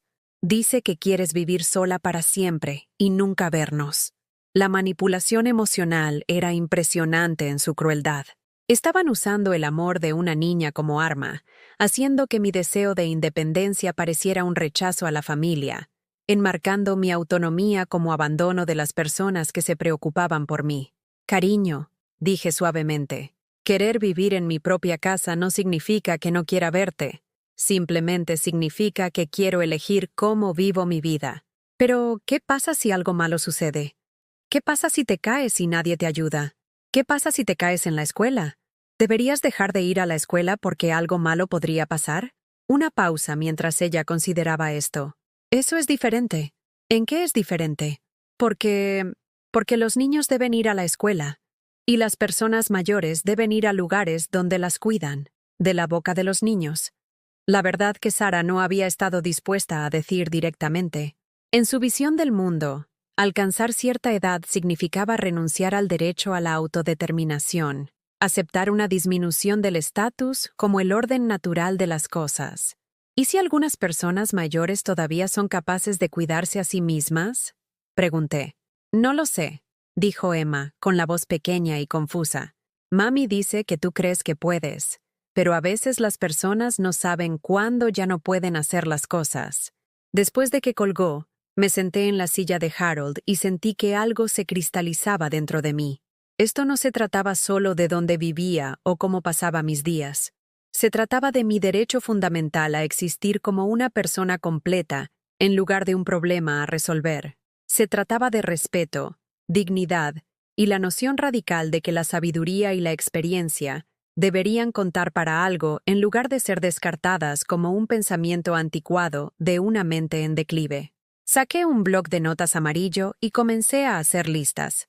Primero, todas las cosas que todavía era capaz de hacer. Un inventario sorprendentemente largo que incluía administrar mis finanzas, mantener mi casa, cocinar comidas nutritivas, conducir de forma segura, participar socialmente cuando se me presentaba la oportunidad y tomar decisiones racionales sobre mi propio bienestar.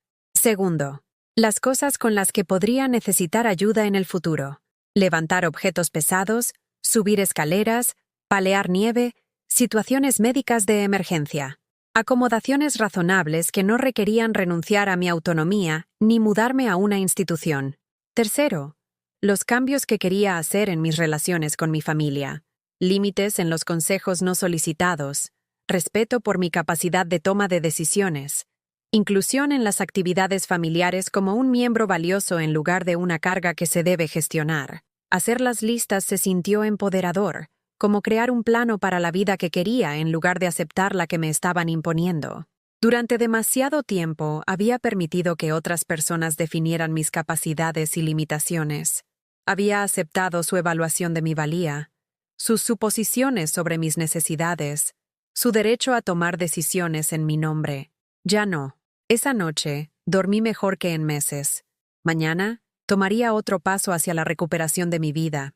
Me uniría a algo, un club de lectura, una organización de voluntarios, un centro para personas mayores que ofreciera actividades por elección en lugar de por mandato.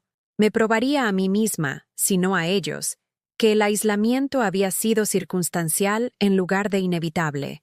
Tenía 74 años, no estaba muerta. Y finalmente estaba lista para empezar a vivir como tal. La intervención llegó disfrazada de cena familiar. Debería haberlo visto venir cuando Sara llamó el miércoles, con la voz que transmitía la calidez artificial que usaba al orquestar algo desagradable. «Mamá, ¿por qué no vienes a nuestra casa este domingo? Prepararé ese asado que te gusta. Y los padres de Marco están en la ciudad. Sería encantador tener a todos juntos». Los padres de Marco, Roberto y Linda, que vivían en una comunidad de jubilados de lujo en Arizona y hablaban de su estilo de vida activo, con la suficiencia de personas que habían elegido sus circunstancias en lugar de que se las impusieran. Eran el tipo de adultos mayores que Sara admiraba. Obedientes, agradecidos, contenidos de forma segura dentro de los límites apropiados para su edad. Llegué a las 2 en punto con un pastel de manzana casero, con la corteza dorada y escamosa a pesar de mis supuestamente disminuidas capacidades. La casa se sentía diferente de alguna manera, cargada de una energía que me hizo sentir hormigueo en la piel. Todos ya estaban sentados en la sala de estar cuando Sara me guió, su disposición demasiado formal, demasiado planeada para ser informal. Marco se sentó junto a su padre Roberto, ambos hombres con las expresiones serias de personas a punto de hacer negocios. Linda se posó en el borde del sofá, con su cabello plateado perfectamente peinado, con las manos entrelazadas en su regazo como un testigo preparado para declarar. Jake y Emma estaban notablemente ausentes. Esto era un asunto de adultos, demasiado serio para los oídos de los niños. «Mamá, siéntate aquí», dijo Sara, guiándome al sillón que daba al sofá. La silla del acusado. La conversación comenzó de manera inofensiva. Consultas educadas sobre mi salud, comentarios sobre el clima, cumplidos sobre el pastel, pero podía sentir la corriente subterránea de propósito, la forma en que todos esperaban una señal predeterminada para comenzar la verdadera discusión. Roberto se aclaró la garganta, el sonido autoritario de la forma en que los hombres exitosos aprendían a captar la atención. Tenía 78 años, impecablemente vestido incluso para una cena familiar, aún manteniéndose con la confianza de alguien acostumbrado a las salas de juntas y a las decisiones comerciales. «Margarita», comenzó, con el tono paciente de alguien que explica hechos obvios a alguien de comprensión limitada. «Todos hemos estado hablando y estamos preocupados por tu situación. Vivir sola a tu edad, en una casa de ese tamaño, sin sistemas de apoyo adecuados. Sistemas de apoyo adecuados. Como si fuera un proyecto de infraestructura fallido en lugar de un ser humano. Tengo sistemas de apoyo», dije en voz baja. «La doctora Martínez, mis vecinos, mi comunidad de la iglesia cuando elijo participar en ella». «Pero, ¿qué pasa con el apoyo familiar?», intervino Linda, con la voz dulce pero aguda. «Cuando Roberto y yo tomamos la decisión de mudarnos a Sun Valley Estates, fue un gran alivio saber que tendríamos atención médica disponible las 24 horas del día, actividades planeadas para nosotros, comidas preparadas por personal profesional. Ya no tenemos que preocuparnos por nada. Ya no tienen que preocuparse por nada». La frase pendía en el aire como una sentencia de muerte. Habían cambiado la autonomía por la seguridad, la independencia por la atención gestionada, y hablaban de ello como liberación en lugar de rendición. «Algunas personas encuentran eso atractivo», dije con cuidado. «No estoy lista para ese nivel de asistencia». Marco se inclinó hacia adelante, con una expresión seria. «Mamá, hemos estado investigando. Las estadísticas sobre personas mayores que viven solas son aterradoras. Caídas, emergencias médicas, errores de medicación, aislamiento social que conduce a la depresión y al deterioro cognitivo. Los riesgos aumentan exponencialmente después de los 70 años. Estadísticas. Estaban reduciendo mi vida a tablas actuariales, mi valor a evaluaciones de riesgos. Cada elección que hacía estaba siendo evaluada a través de la lente de la probabilidad y la responsabilidad en lugar de la preferencia personal y la capacidad individual. Tuve una evaluación cognitiva completa, dije. La doctora Martínez confirmó que mis facultades mentales son completamente normales para mi edad. Pero esa es solo la opinión de una doctora, dijo Sara rápidamente. Y la doctora Martínez te conoce desde hace años. Podría no ser objetiva sobre los cambios que han sido graduales. La opinión de una doctora. Mi médico desde hacía 15 años, que me había visto pasar por la enfermedad y la muerte de Harold, que conocía mi historial médico y mi funcionamiento de referencia, había sido desestimada como potencialmente parcial. Pero estas personas, que me veían durante unas pocas horas cada pocos meses, aparentemente estaban calificadas para evaluar mi competencia. Creemos que deberías obtener una segunda opinión, continuó Marco. Hay especialistas que se enfocan específicamente en la evaluación geriátrica, personas que están capacitadas para reconocer signos sutiles de declive que podrían no ser obvios para un médico general. ¿Y si este especialista está de acuerdo con la doctora Martínez? Pregunté. Se intercambiaron miradas incómodas. Bueno, tendríamos que evaluar toda la información juntos, dijo Sara. Las evaluaciones médicas son solo un factor. También están la funcionalidad práctica, las consideraciones de seguridad, las cuestiones de calidad de vida. Calidad de vida. Iban a salvarme de mi vida tomando el control de ella.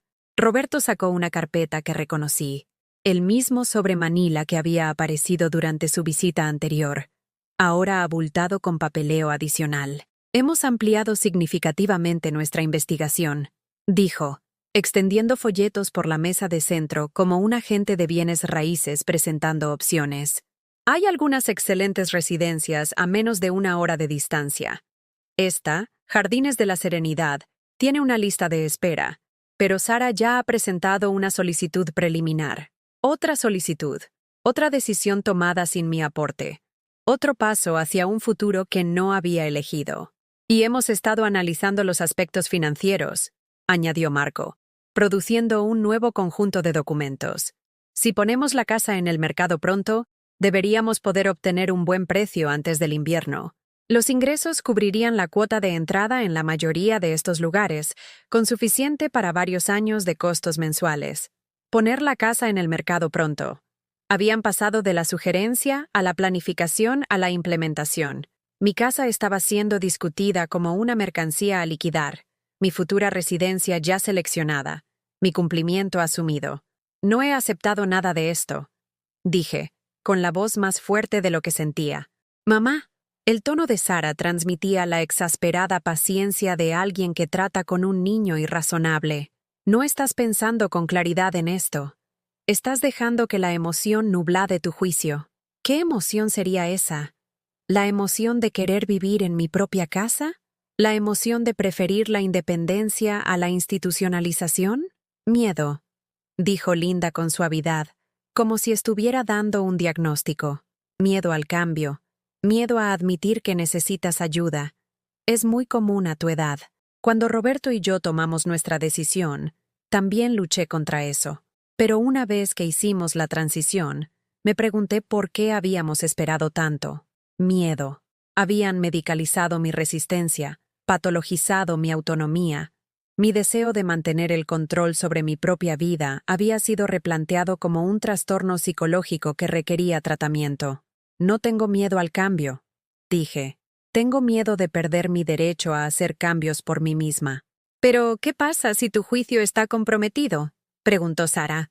¿Y si ya no puedes evaluar con precisión tus propias capacidades? La pregunta estaba diseñada para ser irrespondible. Si insistía en que era competente, eso podría ser evidencia de una autoconciencia deteriorada.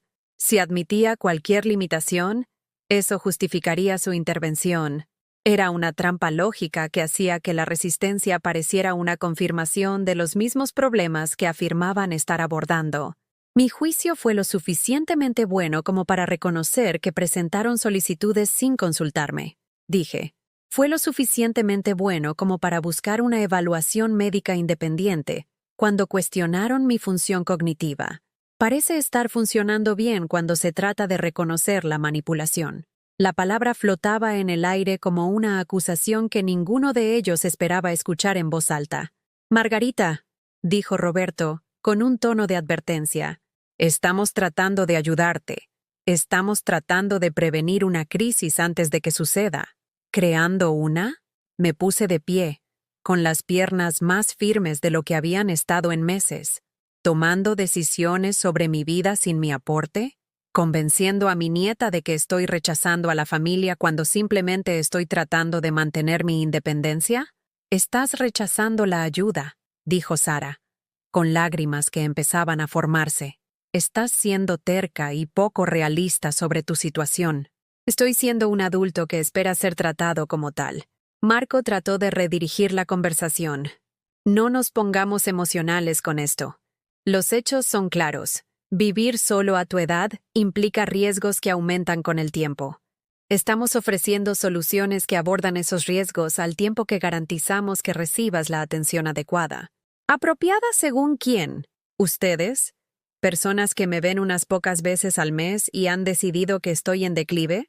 ¿Personas que han convencido a una niña de 10 años de que su abuela ya no ama a su familia porque quiere dormir en su propia cama?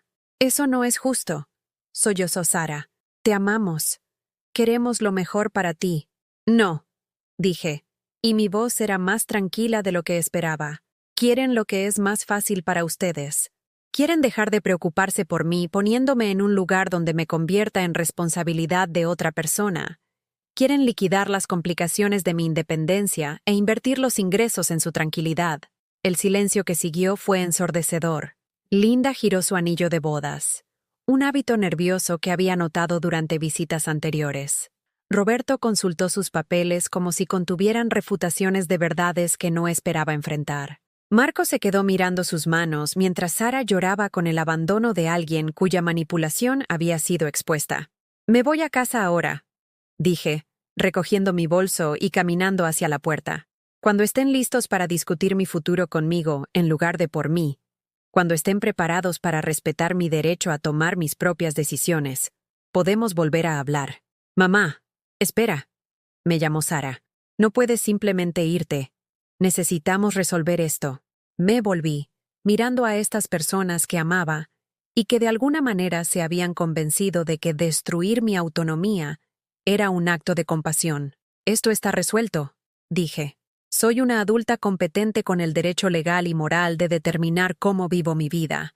Ese derecho no expira a los 70, 80, ni a ninguna otra edad arbitraria que hayan decidido que representa incompetencia. ¿Y si te equivocas?, susurró Sara. ¿Y si algo te pasa porque no intervenimos cuando deberíamos? Entonces esa es mi decisión y mi consecuencia con la que vivir. Eso es lo que hacen los adultos. Tomamos decisiones y aceptamos la responsabilidad de los resultados.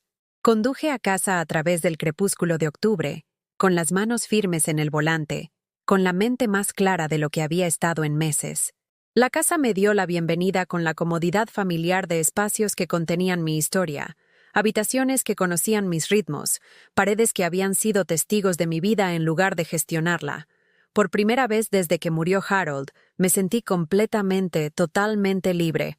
Esa noche, llamé a un agente de bienes raíces, no para vender mi casa, sino para obtener una evaluación precisa de su valor. Si mi familia pensaba que podía tomar decisiones financieras sobre mi propiedad sin mi participación, estaban a punto de aprender lo contrario. La casa era mía, comprada con el seguro de vida de Harold y mis años de cuidadoso ahorro. Cualquier decisión sobre su futuro sería mía. También llamé a una abogada, Elena Hurtado, que se especializaba en leyes para la tercera edad y que me había recomendado la doctora Martínez. Si este conflicto iba a involucrar maniobras legales, quería entender mis derechos y proteger mis intereses. Mañana tomaría la acción más decisiva de mi nueva independencia.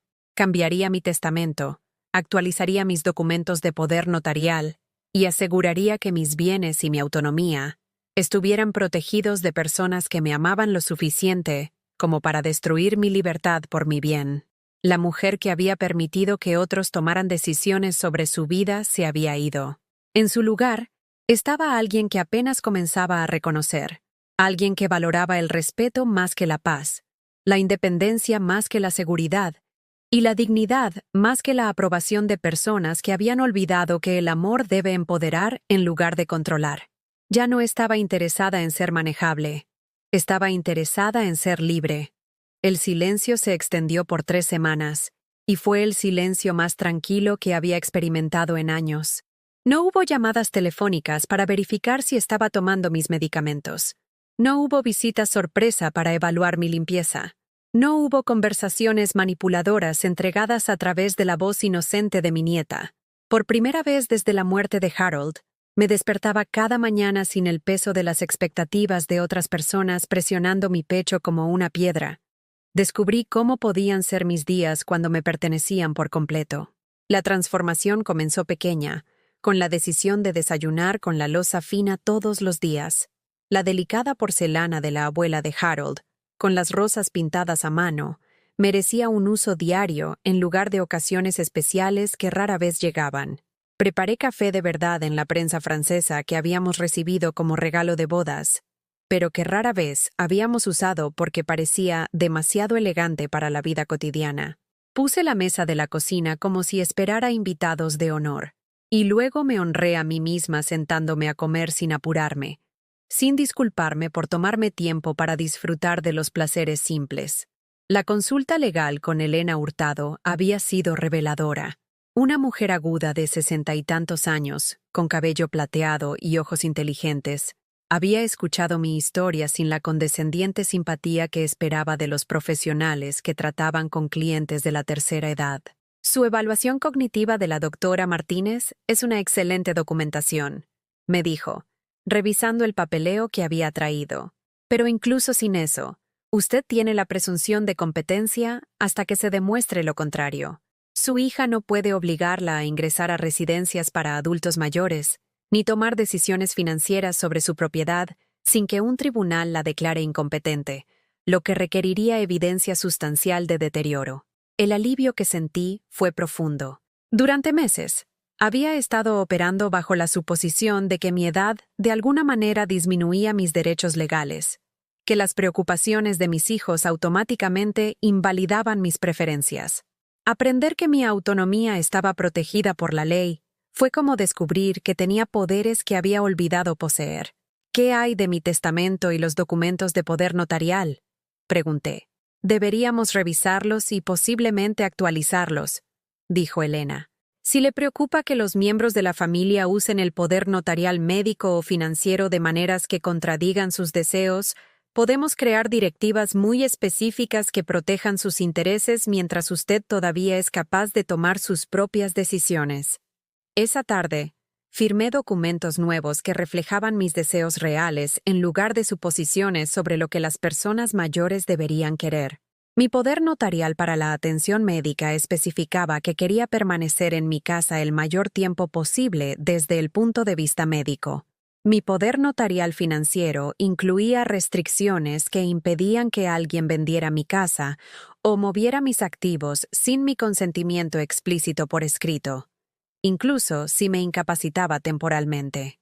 Lo más importante es que agregué una disposición que decía que cualquier decisión sobre mi situación de vida debía tomarse en consulta con la doctora Martínez y Elena Hurtado, no solo con los miembros de la familia que pudieran tener sus propios intereses que considerar. La casa comenzó a sentirse diferente cuando la reclamé de la narrativa de decadencia que se le había impuesto.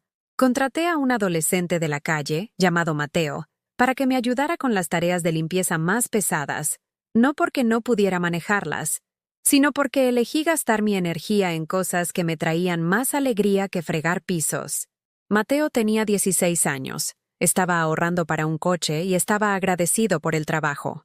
Limpió mis canaletas, lavó mis ventanas y me ayudó a reorganizar los muebles para que pudiera acceder a todo lo que necesitaba más fácilmente. Pero a diferencia de la ayuda de mi familia, su asistencia fue colaborativa en lugar de condescendiente. Preguntó cómo quería que se hicieran las cosas en lugar de decirme lo que necesitaba. «Señora Peterson», dijo una tarde mientras trabajábamos juntos en el jardín, «mi abuela dice que usted solía hacer las mejores fiestas en la calle cuando yo era pequeño. Ella las extraña. Fiestas en la calle». Había olvidado las reuniones anuales de verano que Harold y yo habíamos organizado durante casi 20 años, cuando nuestro patio trasero se había llenado de vecinos y niños y el tipo de celebración comunitaria que ahora parecía imposible. Habíamos colgado luces entre los laureles, habíamos colocado mesas llenas de platos para compartir y habíamos creado un espacio para que la gente se conectara entre generaciones y orígenes. ¿Por qué dejamos de hacerlas? Pregunté, aunque sabía la respuesta. La enfermedad de Harold, luego su muerte, luego el aislamiento gradual que vino de ser tratada como alguien cuyas contribuciones sociales ya no eran valiosas. Tal vez podríamos hacer una de nuevo, sugirió Mateo con el optimismo de alguien demasiado joven para entender por qué los adultos complicaban las cosas. Apuesto a que a la gente le encantaría. Todo el mundo siempre dice que el vecindario no es tan amigable como solía ser.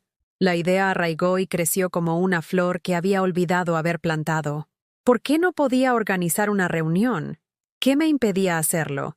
Excepto la suposición de que las viudas mayores no iniciaban eventos sociales, que mi papel era esperar la inclusión en lugar de crearla yo misma.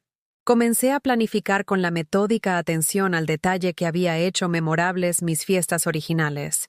Caminé por el vecindario, presentándome a los nuevos residentes y reconectando con los vecinos de toda la vida, que de alguna manera se habían convertido en extraños en los últimos años. Descubrí que la señora Chen, de 3 casas más allá, era una maestra jubilada que extrañaba tener estudiantes a los que mentorar. Me enteré de que la joven pareja de al lado había estado queriendo conocer a más vecinos, pero se sentían tímidos al dar el primer paso. Cada conversación me recordaba las habilidades que había olvidado que poseía. Era buena para unir a la gente, para crear espacios acogedores, para hacer que otros se sintieran valorados e incluidos. Estas habilidades no habían desaparecido con la edad. Simplemente habían sido enterradas bajo mensajes sobre mi disminución de relevancia. La organización de la fiesta me dio una razón para volver a usar mi buena joyería, para peinarme y elegir ropa que me hiciera sentir atractiva en lugar de simplemente adecuada. Me había estado vistiendo como alguien en declive, eligiendo la comodidad por encima de la confianza, como si lucir lo mejor posible fuera de alguna manera inapropiado para una mujer de mi edad. Compré un vestido nuevo para la fiesta. Nada extravagante, pero algo que me quedara bien y favoreciera mi figura en lugar de ocultarla. La dependienta, una mujer tal vez 30 años más joven, elogió mi elección con genuino entusiasmo. «Ese color le queda perfecto», dijo. «Tiene unos ojos hermosos. ¿Está buscando algo especial?» «Estoy organizando una fiesta», le dije, y me di cuenta de que era la primera vez en años que hablaba de mi vida social con orgullo en lugar de disculpas. La reunión vecinal tuvo lugar un sábado fresco a principios de noviembre. Mi patio trasero se transformó con guirnaldas de luces y mesas prestadas de la iglesia. Me preocupaba que nadie viniera, que 3 años de invisibilidad me hubieran hecho olvidable. En cambio, aparecieron 37 personas, trayendo platillos y bebidas, y una genuina emoción por reconectarse con la comunidad. La señora Chen trajo empanadas caseras y relatos de su carrera docente, que mantuvieron a los jóvenes padres colgados de cada palabra. La pareja de al lado contribuyó con una lista de reproducción de música que abarcaba generaciones, creando una banda sonora que complacía tanto a adolescentes como a jubilados. Mateo me ayudó a servir comida y bebidas, tratándome como una anfitriona respetada en lugar de alguien que necesitaba supervisión. Pero el momento más significativo llegó cuando mi vecina de al lado, Janet, me llevó aparte al final de la velada. «Margarita», dijo, «he querido decirle cuánto admiro lo que está haciendo. Defenderse con su familia, eligiendo vivir en sus propios términos. Mi madre pasó por algo similar, y no tuvo su fuerza. Les permitió mudarse a un lugar donde fue infeliz durante los últimos 5 años de su vida. Nunca había pensado en mis elecciones como particularmente valientes, pero las palabras de Janet me ayudaron a ver mi situación de manera diferente. No solo me negaba a que me controlaran, estaba modelando cómo envejecer con dignidad y autonomía intactas. El éxito de la fiesta me llevó a otras invitaciones. La señora Chen me preguntó si me gustaría unirme a su club de lectura.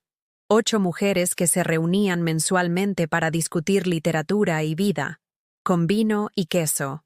La joven madre de la calle se preguntó si estaría interesada en cuidar niños ocasionalmente, no porque necesitara el dinero, sino porque a sus hijos les encantaba hablar con adultos que tenían tiempo para escuchar de verdad. Dije que sí a todo. Después de años de haber contraído mi mundo, Lo estaba expandiendo de nuevo a través de mis propias elecciones, en lugar de esperar a que otros me incluyeran. El club de lectura se convirtió en un punto culminante mensual, presentándome novelas contemporáneas que nunca habría descubierto por mi cuenta y reconectándome con el placer de la discusión analítica. Estas mujeres, de entre 45 y 82 años, trataban mis opiniones como contribuciones valiosas en lugar de observaciones pintorescas de alguien cuya relevancia intelectual había expirado. Cuidar a la pequeña Sofía y David me recordó las habilidades que había perfeccionado al criar a Sara, pero que rara vez se me había pedido que usara con mis propios nietos. Sus padres, Tom y Lisa, apreciaban mi atención a la antigua, a los cuentos para dormir y a los bocadillos caseros. Los niños me llamaban Abuela Margarita y dibujaban dibujos que insistían en que colgara en mi refrigerador. «Eres como la abuela del vecindario», anunció Sofía una tarde mientras hacíamos galletas juntos. «Excepto que eres más divertida que las abuelas normales porque nos dejas ayudar con todo. Más divertida que las abuelas normales». La frase me encantó porque sugería que mi edad era solo un aspecto de quién era, no la característica definitoria que limitaba todas las demás posibilidades. Mi relación con mi casa también evolucionó. En lugar de verla demasiado grande y exigente, comencé a verla como un lienzo para la vida que quería crear. Convertí la antigua oficina de Harold en una sala de lectura, con asientos cómodos y mejor iluminación. Preparé la habitación de invitados como un espacio adecuado para visitantes, comprando ropa de cama nueva y arreglando flores frescas porque tenía la intención de volver a tener invitados. El sótano, que se había convertido en un trastero para artículos que no podía soportar tirar, se convirtió en una sala de proyectos donde podía dedicarme a pasatiempos que había abandonado hace años. Encontré mi máquina de coser, todavía funcional después de décadas de abandono, y comencé a hacer colchas para la colecta de caridad de la iglesia.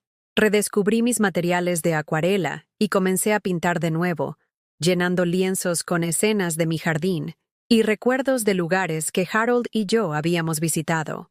Cada proyecto creativo se sintió como recuperar una parte de mí que había sido enterrada bajo la narrativa del declive. Mis manos recordaban habilidades que habían aprendido décadas atrás. Mis ojos aún apreciaban el color y la composición. Mi mente aún generaba ideas dignas de ser expresadas a través del arte y la artesanía. El teléfono finalmente sonó un jueves por la noche a finales de noviembre. La voz de Sara era más pequeña de lo que recordaba, vacilante de una manera que sugería que no estaba segura de su bienvenida. «¿Mamá? Yo…» me preguntaba si podríamos hablar. «Por supuesto», le dije, aunque noté que no la invité de inmediato. Los días de accesibilidad automática se habían ido. Mi tiempo y energía se habían convertido en recursos que asignaba cuidadosamente en lugar de entregarlos a pedido. ¿Podría venir este fin de semana? ¿Tal vez el sábado por la tarde? El sábado por la tarde estaría bien, dije. Tengo el club de lectura hasta las 3, pero después de eso, a cualquier hora está bien. Club de lectura. Lo había mencionado de forma natural, sin explicación ni disculpa, haciéndole saber que mi vida tenía estructura y compromisos que no giraban en torno a su horario o conveniencia. El sábado llegó con el tipo de belleza nítida de noviembre, que hace memorables los otoños de Chicago. Elegí mi ropa con cuidado, no los vestidos descoloridos que había estado usando durante sus visitas anteriores, sino un suéter borgoña que complementaba mi coloración y pantalones que me quedaban bien en lugar de colgar sueltos en mi figura disminuida. Cuando Sara llegó, se veía de alguna manera mayor, como si el estrés de nuestro conflicto la hubiera envejecido más que a mí. Llevaba flores, rosas de supermercado que ofreció con la incertidumbre de alguien que no estaba seguro de ser bienvenido. «Gracias», le dije, aceptándolas con gracia. «Las pondré en agua. ¿Quieres un poco de café? Acabo de hacer una cafetera fresca». Nos sentamos en mi sala de estar, pero la dinámica se sentía diferente. Se sentó en el borde del sofá como una visitante en lugar de alguien que pertenecía, mientras yo me instalé en la silla de Harold con la confianza de alguien en su propio espacio. «Mamá», comenzó. Luego se detuvo, pareciendo luchar con las palabras. «He estado pensando en lo que dijiste, sobre el respeto, y tal vez Tal vez yo estaba. ¿Estaban qué? Pregunté suavemente, pero no interrumpí su vacilación. Esta conversación necesitaba ser algo que ella eligiera tener, en lugar de algo que yo le facilitara. Tal vez te traté como si no pudieras tomar tus propias decisiones, dijo finalmente. Y tal vez eso no fue justo. No fue una disculpa completa, pero fue un reconocimiento. Y por primera vez en meses, escuché la voz de mi hija, en lugar de la voz de alguien que gestionaba un problema. Te quiero, Sara, le dije. Siempre te he querido. Pero el amor no significa aceptar la falta de respeto, ni siquiera de las personas que más quiero. Asintió, con lágrimas que empezaban a formarse. Tenía miedo, mamá. Tenía miedo de que te pasara algo, de perderte como perdimos a papá. Y pensé que si te poníamos en un lugar seguro, me perderías de todos modos, dije en voz baja. Tal vez no físicamente, pero perderías a la persona que realmente soy en favor de alguna versión gestionada que te resultara más segura. Hablamos durante 2 horas, con honestidad de una manera que no habíamos hecho en años. Le mostré mis documentos legales, mis evaluaciones médicas, mis planes financieros que demostraban que estaba manejando mi vida competentemente. Le hablé del club de lectura, del cuidado de niños, de la fiesta vecinal que me había reconectado con la comunidad. ¿Te ves diferente?, dijo finalmente. Más fuerte, más feliz quizás. Soy más feliz, dije, porque estoy viviendo mi propia vida otra vez, en lugar de la versión disminuida que otras personas pensaban que debería aceptar. Cuando se fue esa noche, me abrazó con algo que parecía afecto genuino, en lugar de un deber obligatorio. Hicimos planes tentativos para la cena de Acción de Gracias, en mi casa, cocinando yo, porque eso era lo que quería, y finalmente estaba en condiciones de expresar mis preferencias en lugar de acomodarme a las de todos los demás. Esa noche, me senté en mi jardín a pesar del frío, envuelta en el abrigo viejo de Harold, mirando la casa donde había elegido seguir viviendo en mis propios términos. Las ventanas brillaban cálidamente, y podía ver mi obra de arte colgada en las paredes, mis libros colocados en los estantes, mi vida organizada de acuerdo con mi propia visión en lugar del miedo de otra persona. Tenía 74 años, y finalmente me estaba convirtiendo en la mujer que estaba destinada a ser. No a pesar de mi edad, sino por todo lo que mis años me habían enseñado sobre la diferencia entre existir y vivir, entre ser gestionada y ser libre. 6 meses después, estaba en mi cocina en una brillante mañana de primavera, viendo a mi nieta Emma ayudarme a glasear magdalenas para la búsqueda de huevos de Pascua, que estaba organizando en mi patio trasero para los niños del vecindario. Sus pequeñas manos trabajaban con cuidado con la manga pastelera, su lengua asomando en concentración de la misma manera que solía hacerlo su madre cuando estaba aprendiendo nuevas habilidades. «Abuela Margarita», dijo Emma, mirándome con glaseado en la nariz. «Mamá dice que eres la persona más fuerte que conoce ahora». ¿Qué significa eso? Hice una pausa en mi propia decoración, considerando cómo explicar la transformación a una niña de 11 años que estaba presenciando el resultado sin entender el viaje. Significa que recordé quién soy realmente, dije simplemente. A veces las personas olvidan que son fuertes, especialmente cuando otras personas les dicen constantemente que se están debilitando. Pero siempre fuiste fuerte, dijo Emma con la sabia sencillez de los niños. Solo tenías que demostrarlo a todos los demás. De la boca de los niños. Tenía razón, por supuesto. La fuerza siempre había estado allí, enterrada bajo años de aceptar las definiciones de mi valía por parte de otras personas, sus evaluaciones de mis capacidades, sus suposiciones sobre lo que debería querer y necesitar a mi edad. La búsqueda de huevos de Pascua fue mi tercer evento vecinal, después de la exitosa comida compartida de Acción de Gracias que organicé después de reconciliarme con Sara, y la reunión del solsticio de invierno que se había convertido en una tradición inesperada. Cada celebración había crecido a medida que se corrió la voz sobre la viuda de la calle Madero, que creaba espacios donde la gente se sentía verdaderamente bienvenida. Había aprendido algo profundo sobre la comunidad en estos meses de recuperación de mi vida. La gente anhelaba la conexión tanto como yo. Las familias jóvenes apreciaban tener una vecina mayor que ofrecía sabiduría sin juzgar. Las otras personas mayores de la zona encontraron alivio al pasar tiempo con alguien que estaba envejeciendo activamente en lugar de simplemente declinar con elegancia. Los adolescentes descubrieron que no todos los ancianos les daban sermones sobre sus elecciones musicales y de moda. Mi casa se había convertido en un lugar de reunión de nuevo, pero en términos que yo elegía en lugar de obligaciones que había aceptado. La habitación de invitados que había preparado con optimismo meses atrás ya había alojado a 3 visitantes. Rosa, que vino para una visita de fin de semana, y se maravilló de lo diferente que parecía. Mi compañera de cuarto de la universidad, Patricia, con quien me había reconectado a través de las redes sociales. Y, lo más sorprendente, Linda, la madre de Marco, que había llamado para preguntar si podía visitarme porque estaba reconsiderando algunas opciones sobre su propia situación de vida. La visita de Linda había sido particularmente significativa. La mujer que una vez me dio una conferencia sobre los beneficios de la atención gestionada había llegado luciendo cansada y mayor que sus 76 años.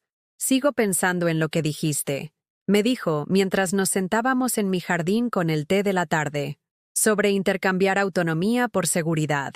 Roberto y yo hemos estado en Jardines de la Serenidad durante 2 años, y me doy cuenta de que no he tomado ni una sola decisión significativa sobre mi vida diaria en todo ese tiempo.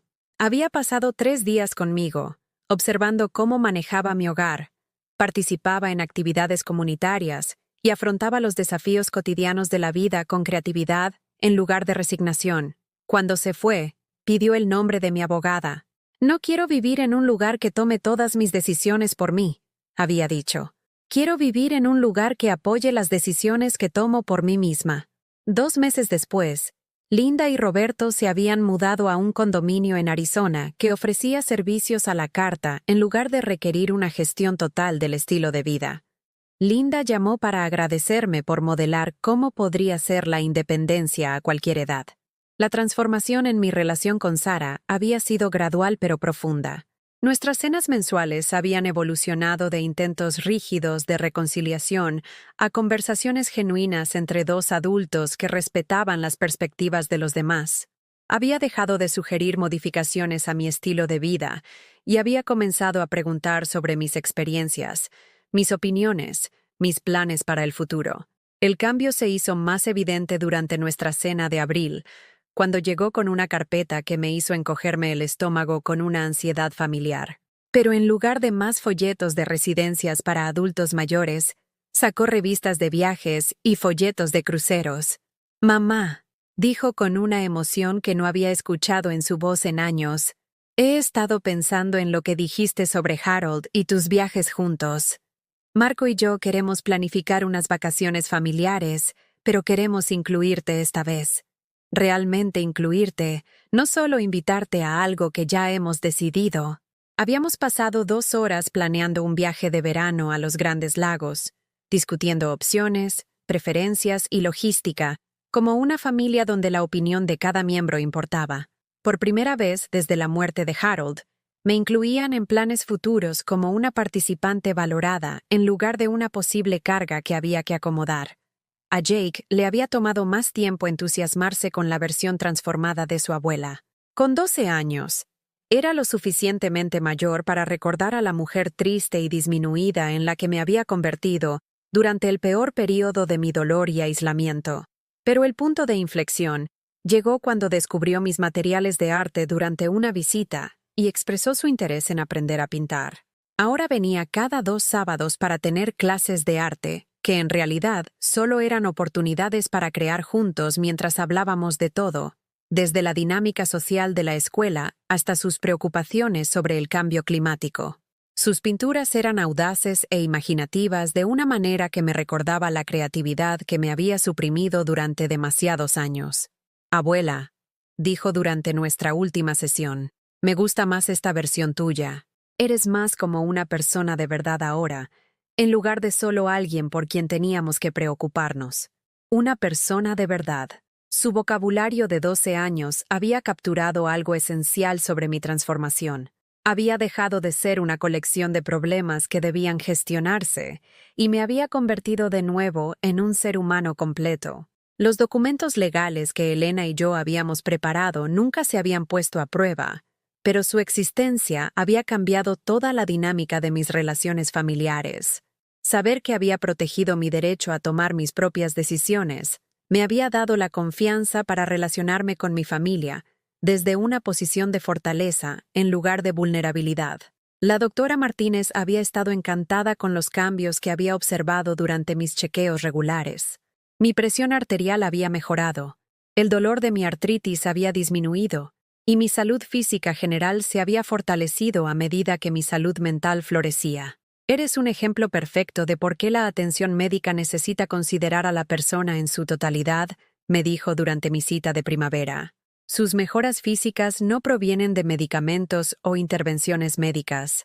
Provienen de volver a vivir con propósito y autonomía. Propósito. La palabra resonaba profundamente porque había encontrado el mío de nuevo. No en el papel de madre que envejece y requiere gestión, sino en la identidad de miembro comprometida de la comunidad, individuo creativo y adulta autónoma que, casualmente, tenía 74 años. Mis días ahora tenían ritmo y significado que yo elegía en lugar de una rutina impuesta por los miedos de otros. Me despertaba cuando mi cuerpo estaba listo, en lugar de cuando los cuidadores lo consideraban apropiado. Comía comidas que seleccionaba y preparaba en lugar de aceptar lo que fuera conveniente que otros me proporcionaran. Realizaba actividades que me interesaban en lugar de participar en programas diseñados para mantener a las personas mayores ocupadas de forma segura. El club de lectura me había presentado autores e ideas que desafiaban mi forma de pensar. El cuidado de niños me había reconectado con la alegría de nutrir mentes jóvenes. Los eventos vecinales me habían recordado mis habilidades como anfitriona y constructora de comunidad. Cada actividad había sido elegida porque me atraía, no porque fuera apropiada para alguien de mi edad. Lo más importante es que había aprendido a distinguir entre una adaptación razonable y una disminución innecesaria. Sí, necesitaba la ayuda de Mateo con las tareas pesadas y las estanterías altas, pero necesitar ayuda con algunas tareas no negaba mi capacidad para tomar mis propias decisiones sobre cómo quería vivir. La mujer que una vez había permitido que otros definieran su valor basándose en su evaluación de mi declive, había descubierto que envejecer podía ser un proceso de convertirse en lugar de disminuir. Cada año que ganaba era otro año de experiencia, sabiduría y perspectiva que me hacía más yo en lugar de menos. Mientras veía a Emma colocar cuidadosamente un huevo de chocolate encima de cada magdalena, pensé en el legado que estaba creando. No el legado de una mujer que había aceptado con gracia las limitaciones, sino de alguien que había luchado por su derecho a seguir siendo plenamente humana en cada etapa de la vida. El timbre sonó, y Emma corrió a abrir, regresando con la señora Chen y la pequeña Sofía, ambas llevando canastas para la búsqueda de huevos. Pronto mi patio trasero se llenaría de vecinos de 3 generaciones, todos reunidos en un espacio que había creado, porque recordé que todavía tenía contribuciones que hacer. Señora Peterson, dijo la señora Chen, admirando las magdalenas decoradas, ha creado algo hermoso aquí. No solo la fiesta, sino todo el sentido de comunidad que ha fomentado. Mi hija llamó anoche desde California para decir que espera envejecer como usted cuando llegue el momento. Como yo. La frase habría parecido imposible hace 18 meses, cuando me estaba ahogando en mi propia irrelevancia. Ahora se sentía como el cumplido más alto que podía recibir. Esa noche, después de que el último niño encontró el último huevo escondido y el último vecino ayudó a llevar los platos adentro, me senté en la silla de Harold con una taza de té y reflexioné sobre el viaje de ser una mujer mayor invisible a ser una miembro valiosa de la comunidad. La transformación no había requerido mudarme a un nuevo lugar, ni cambiar mis circunstancias fundamentales. Había requerido cambiar mi comprensión de lo que significaban esas circunstancias. Vivía en la misma casa. Tenía las mismas limitaciones físicas. Lidiaba con las mismas realidades del envejecimiento. Pero había dejado de aceptar las interpretaciones de otras personas sobre lo que esos hechos significaban para mi valía y mi futuro. Había descubierto que la dignidad no era algo que disminuyera con la edad o la circunstancia. Era algo a lo que solo se podía renunciar, nunca quitar. Y una vez que dejé de renunciar a ella, todo lo demás siguió. El teléfono sonó mientras me preparaba para acostarme. La voz de Sara transmitía una calidez que se había vuelto familiar de nuevo. «Mamá, Emma no para de hablar de la fiesta de Pascua. Ya quiere ayudarte a planificar la carne asada del verano. Me encantaría su ayuda», dije. «Tiene excelentes ideas sobre lo que disfrutan los niños. Mamá, necesito decir algo que debería haber dicho hace meses. Lo siento, no solo por lo de la residencia, sino por olvidar quién eres realmente, por tratarte como un problema en lugar de una persona, por asumir que envejecer significaba empequeñecerse. Tenías miedo», dije suavemente. «El miedo hace que las personas hagan cosas que normalmente no harían. Pero Sara, recuerda esto cuando tengas mi edad. Envejecer no significa ser menos. Puede significar ser más si luchas por esa posibilidad». Después de que colgamos, caminé por mi casa, apagando las luces y cerrando las cerraduras, realizando los rituales ordinarios de alguien que se instala para la noche en su propio hogar. Cada habitación contenía evidencia de la vida que había reconstruido, libros que estaba leyendo, arte que estaba creando, fotografías de reuniones recientes, planes para futuros proyectos. En mi dormitorio, me miré en el espejo que Harold había colgado hace tantos años. El rostro que me devolvía el espejo mostraba cada uno de mis 74 años, pero también mostraba algo que había faltado durante demasiado tiempo: la confianza de alguien que conocía su propio valor. Todavía era la mujer que había trabajado turnos dobles para pagar la boda de su hija. Todavía era la mujer que se había sacrificado, servido y dado hasta que le dolía. Pero también era la mujer que finalmente había aprendido que el amor no debería requerir la completa entrega de sí misma. Todavía era la mujer que había llorado la muerte de su marido y se había sentido perdida después. Pero también era la mujer que había descubierto que los finales podían convertirse en comienzos si tenías el coraje de escribir un nuevo capítulo. Todavía era la mujer cuya familia había intentado gestionar su declive.